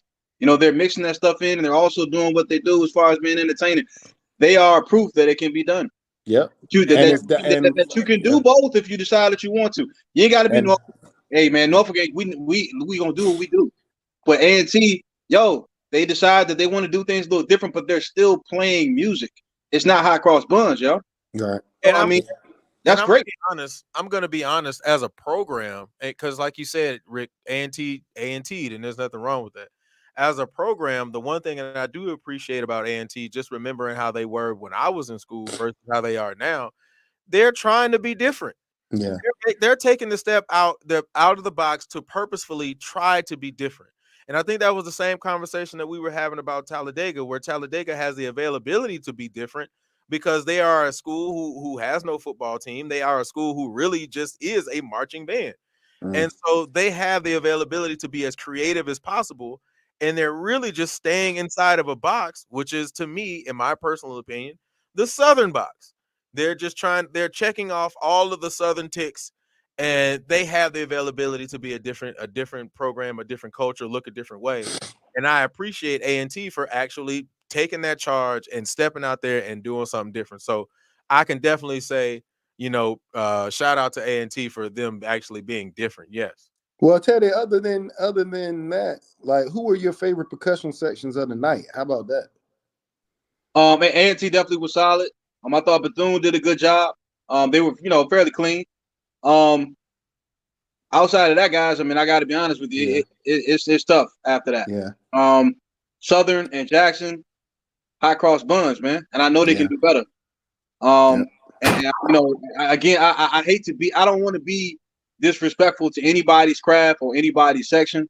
That's not my goal at all. But I mean, for me, it's just about pushing the students. I know everybody that plays those, wind instruments weren't pushing the stadium back when they first came in, but those Yeah. kids got better. So I mean, like if you introduce, something other than high cross buns to those kids, I know they can grasp it. Hey man, because look, we can grasp anything that what we want because we can. We're very intelligent people. We can get that done. So I mean, Yeah. to answer your question, and T and Bethune, um, after that, man, I was a little disappointed. I'm Yeah. not even gonna lie, and I just want to feel the same type of joy that JB felt Yeah. when he heard band after band after band have good performances from the section that he played in Norfolk. You know, I mean, Yeah. I want to be able to feel that too, and I've never felt it before. To be honest, I've never felt it. I think A&T is bringing not only the multi-purpose groups and the way Gary is writing that drill, but also if I can be critical for a second, the one thing I would love to see from A&T, like I want to stop seeing A&T as that band I saw them when I was in school, the small band with the big sound. That was always the way that we talked about A&T. They never were over 200, but they always had a huge sound.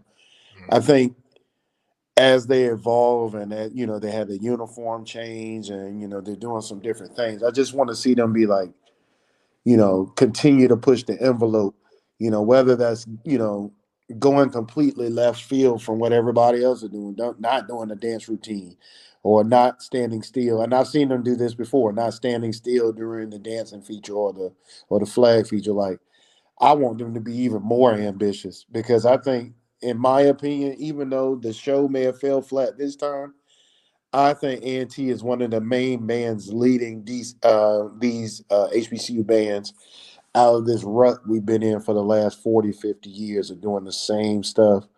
You look at a show from the 70s and it doesn't look much different from a show that happened this past weekend. I can So if I can just offer that criticism, A&T, keep pushing us, keep going further and further, and hopefully you can help spur some creativity in this genre. I agree. I definitely agree. Uh, all right, and then last but not least on the list, you already know we got to talk about Southern. I'm gonna be honest. I think Southern. Um, you know, but I will say this: the thing about Southern is, and I'm not saying this is a bad thing. The thing about Southern is the fact that they have not only the New Orleans following, and not only the Black Baton Rouge following, and Louisiana following. It's just the well-known name that they have connected to them, Mhm. right? Because like regardless of what happened, when Kedrick Taylor drops that hand and the drum roll starts and the drum major comes out kicking, the whole stadium stood up. Yeah. And it wasn't, there wasn't, I didn't see bias in the room. It was just kind of like, it's Southern, and that's what the expectation is. We have seen that every single year. It don't matter what show it is, you're gonna get them to come out, kick, and do the back bend, and every time they get housed, and it's because it's Southern. And I respect that, man. I really do. I respect the fact that they do have that following, and they do have that support regardless, and they've built a name for themselves. So I give them much respect for that. But like I said, at the end of the day, Southern, they had a big sound on the field. I can tell you right now, I walked from section 133 to 129, 128, and the sound was just, it was big. It was 100% big. So I definitely will say that they had the biggest, more, I would say, more powerful sound of the night. Was it the cleanest sound of the night? No, I'm not going to say that at all. But it was definitely the more powerful sound of the night. And then other than that, like I said, Southern. I thought that they did a great job. I think that their show was respectable. I thought it was a cool Southern show. So yeah, that's where I leave it. Teddy, I'll let you go, but I'll go. Oh, is Quan still here? He already said they hot cross buns, so. Go ahead, man. Quan, what you think, bro? We can't hear you, Quan. We can't hear you, Quan.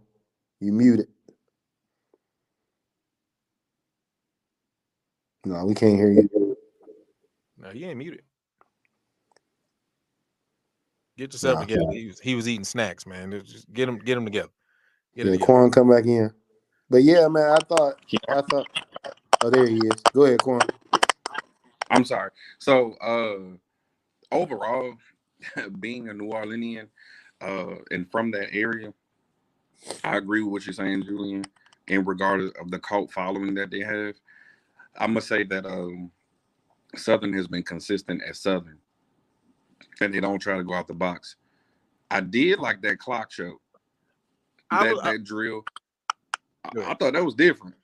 That's what I was about to say. You said they don't go out the box. I'm gonna have to disagree, because I think that they're trying some. I think for the past couple of years they've been trying something slightly different on the drilling side. That man Quan in there eating that chicken. That's why he couldn't answer. That's true. I think, but they are trying to be different, and I think honestly, maybe this year, and this is just my opinion, I think with the transition of Brian Simmons to Texas Southern, maybe they had a somewhat like a chip on their shoulder to be like, say, like, we still a jukebox, in my opinion, because I think their energy was a little different than normal, in my opinion, from over the years. Now, of course, they're going to be them, but maybe they had a little bit of motivation to try to prove to themselves that, hey, like, we still good over here, because for the past month and a half, all of the attention has been off of Southern and what they've been doing and on Brian Simmons. And maybe they want to prove something otherwise. But overall, good show. They ain't get a chance to. The Texas Southern said, "We not coming." But good luck to that brother Brian, man. I already know the struggle he dealing with trying to restart a program. Like, for how great PB's band is now. People go back and watch those 2012, 13 videos when we first got there. That band has come a long way. So I'll start by saying that, Southern definitely had that attitude that you talking about, Quan. Like, I felt an energy from them. Ain't nobody touching Southern in the stands, especially the group that was there. I know we ain't talking about the stand, we talking about the field show, but it is what it is. I thought it was interesting that Southern chose "Spend My Life" for the field, man. I thought that was an interesting choice, because I think JB is right. If you're gonna play older songs, it needs to be classics. And then PV made "Spend My Life." As soon as they played it, I was thinking PV the whole time. Right. So that was interesting to see that. But like this whole time, like Brian, like, man, Teddy, you really got me thinking, bro. Because now everything, like, I'm thinking and I'm sitting there like, everybody views these HBCU bands off of what the horns do. You got the group that loves dancers. Like, you got a group of people that loves to see what the dance line is going to do. The dancing dolls always good. They're always good looking. They're always tight. They're always clean. But it's really got me thinking, Brian, you absolutely right, bro. People judging these bands specifically off a horn line. That's it. And that's weird, man. So I think that's going to make me change the way I started talking about bands, in particular in our genre, man, because the only reason people saying Southern was the best is, well, they had some good design. They always do. But the only reason people saying that they were the best is because they heard that brass. And they heard that brass and they were like, man, they sound good. The thing I can hear the most sounds good. They the best. And, man, you really got me thinking, bro. Like, in my opinion, Southern's going to always be good. They'll always be one of the best bands. They're the gold standard right now of HBCU bands, I think there's a lot of bands that are on their tail, and I think that they're going to have to stay tight because, I think Norfolk, like JB said, put people on notice this week. I think Norfolk is like the worst kept secret in HBCU bands because so many people haven't heard Norfolk until this weekend, and for Norfolk to take that band to the South and represent like they did, I think they caught a lot of ears. But I think Southern is, they Southern. That S on the chest makes people feel a certain way. When they hear that first punch of the brass, it makes people feel a certain way. So, kudos to Mr. Taylor for being able to keep his band going, even though they lost a huge piece like Mr. Simmons. But, I think that Mr. Taylor Kendrick has a good head on his shoulders. I think that brother wants to be able to do his own thing. I hope that Southern's alumni will allow him to. I think they want excellence with their band just like everybody else. But I hope they allow him to have the opportunity to make the band his. Because I saw a lot of criticism last year. I'm not seeing it this year yet, but the last time they posted a band, people were hating on it and stuff. So it's interesting. But I thought Southern was, what they always are. Consistency, like Quan said. Yeah, Southern. All right. Okay, so real quick, just to kind of bring it all to a close. S on the chat, yes, sir. Tori. All right, so just to try to bring it to a close, man. Rick, from what you saw, because this wasn't an actual adjudicated battle, so everything is up by opinion. So based on the exhibition, who do you think took top 3? Well, can I give you my top 3? I just said, who do you think took top 3? I didn't hear you. Look, I didn't hear you. My bad. Third place, I'm going with Langston. I think Langston, the sound, I think Gordon is going to continue to refine the sound of the band. Kudos to him for growing that band from 30, 40 people to the size they are now. Absolutely. New uniforms, new sound, new production. My man Gordon is doing this thing down there, man. PV graduate, former band director at PV. He's really taking that band to new levels. So for me, I'm going number 3 to Langston. Number 2, I got to go with Southern. Consistency, brass section, clearly the best in the building. That percussion section gonna have to step their game up. Whatever that's gonna be for them. I think their style is their style. But like I said, Teddy really got me thinking, man. So, that's definitely a critique. Dancing Dolls, they do what they do. Love to see them try to expand their variety a little bit, but I guess the band does what they do. And I think the shocker of the week, man, was Norfolk, man. Norfolk was number 1 for me. Cleanliness, technicality across the board from every section, including the hot ice. A lot of hot ice tried a lot of things technically this weekend, and I thought they were decent. I think that Norfolk bought all the keys that I look for in a great band. I hope that in the future they're able to get some new stuff in the book and really take the band to the next level. Miss Sanders is one of the greatest teachers in HBCU band, so I knew they were going to sound good. And the drum line, Miss Bethea, enough said. You know what I'm saying? Like those two things go together. So I'm going Norfolk number 1, Southern number 2, Langston number 3. Okay. All right. Ted, what about you? Top 3. For me, number 3, Tennessee State. I thought they did a really, really good job. For me, I kind of judge things a little bit differently. I go from top to bottom: woodwinds, brass, percussion. Percussion is in there for me. Tennessee State, they still got, in my opinion, a little ways to go percussion wise, but I think overall, they had a pretty good product that they put on the field. Number 2, it's hard for me to go against Southern. Jesus Christ, those dudes can play. What more can I say? Percussion wise, no more high cost buns. I'm not giving anybody number 1 in anything. If you're watching out for 2 and 4, no disrespect to anybody, but no, you're not gonna. No, I'm not gonna do that. So number 2, Southern. Number 1 is probably it's Norfolk for me, because again, top to bottom, musicianship, technicality, from the dancers to the percussion, from the front to the back, everybody was playing or performing. They were dancing. Everybody was utilizing some level of technique, some level of musicality from top to bottom. That matters to me. And I can't wait for the day that it matters to all HBCUs. So that's my top 3. All right. Quan, what you got? Top 3. All right. So I apologize for my feedback. I'm on my phone. So I guess this program is kind of feedback. So my apologies. So my number 3 would be, and we're specifically talking about feel, right? Yeah. Okay. My number 3 would be Norfolk. Honestly, I think when it comes to sound, immaculate sound, hands down.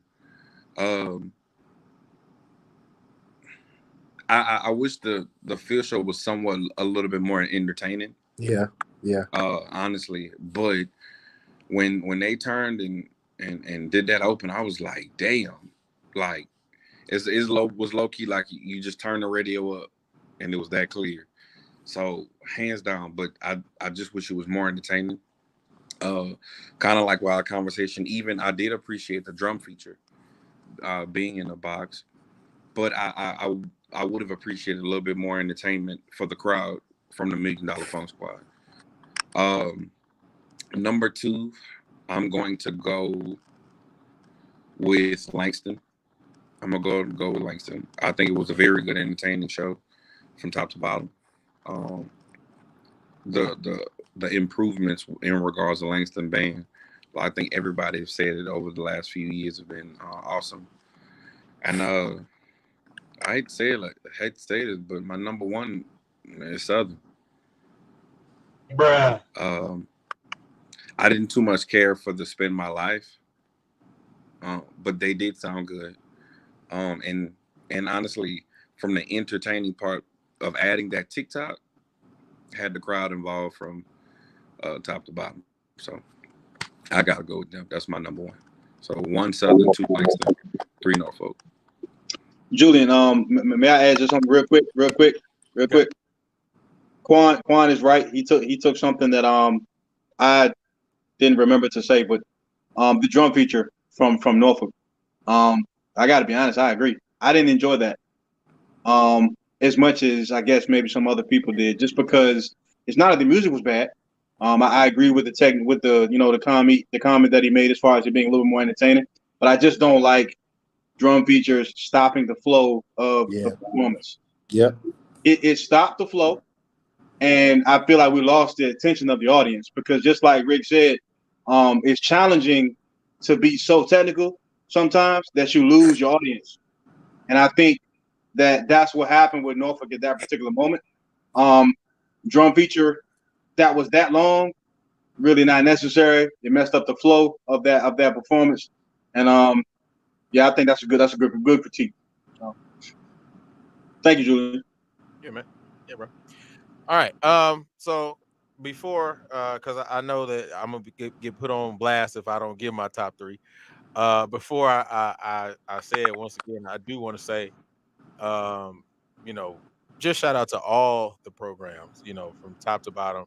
Like I said before, putting on a show, like this during the COVID year, trying to get students together, you know, um, just trying to do it before the real season starts or the full season starts, man, and all of that.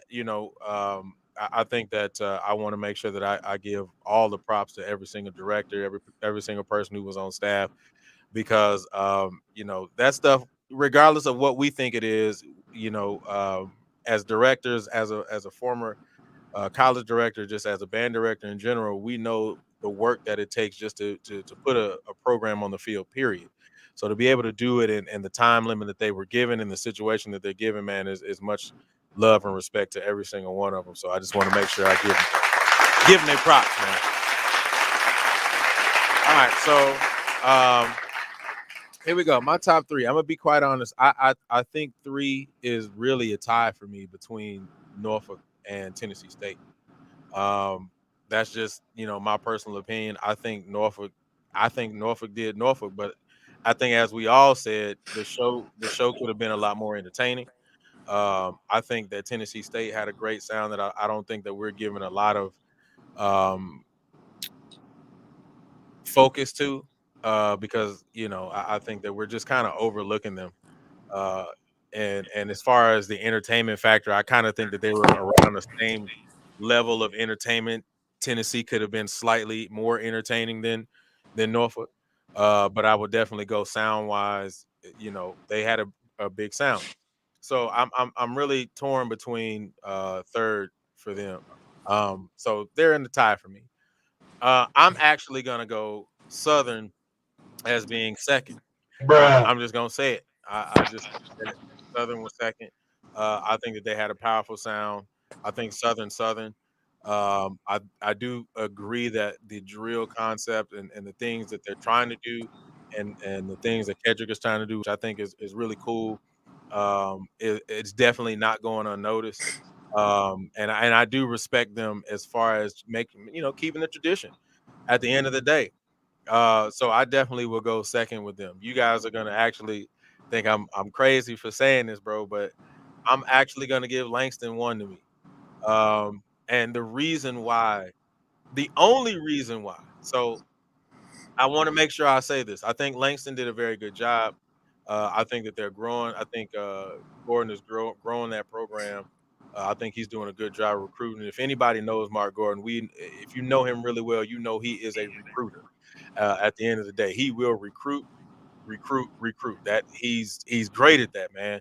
And I think that he's doing a great job. And like Rick said, man, we watched that program grow from from 20 people to what it is today. So much respect to them. But I also think that when it comes to the entertainment value, like I said before, as a Houstonian who's been ingrained in the music education culture for a long time, I think that the respect that he showed to those music educators, those African American music educators that came from out of Houston, I think that deserves a lot more credit than what has been given to it. And so that's the only reason why I give them the edge to first, because of that show. I think, like I said, I think it was a lot more entertaining, and I really did respect what he did for the music educators from the city. So that's my top three. Remember, all this is up to opinion, because it's just an exhibition and a showcase. There was no actual definite winner. I think that we at one day we will get to the point of actually having a winner. I think that it can happen. Um, and I'm all for it. And I think that it's an avenue that we can look down, and we can have that discussion at a later date. As it is, though, I want to go ahead and wrap this up. I want to make sure everybody's appreciate everybody who sat in with us, listened to us, checked it out, hung in with us for 2 hours and 9 minutes. Even with it going in and cutting out, I want to appreciate Teddy for coming through, Quan for coming through. We got a show on Wednesday. Talk That Talk is back on Wednesday at 7 o'clock. Please be there. We're gonna get Maya's perspective on the National Battle of the Bands. as far as the dancers were concerned, as well as we are going to talk about what we have coming up as far as Texas band. We're going to talk Texas band when we come back on Wednesday, and I'm really looking forward to that one. So please make sure if you know anything about Texas bands, or you know anybody who's a part of Texas bands, or you have any questions about Texas bands and never even heard of it, we're gonna talk about it all, the good, the bad, the ugly, UIL, all of it. So we're gonna put it all out on the table. You know, it's unfiltered, unscripted, and we're gonna have fun with that, man.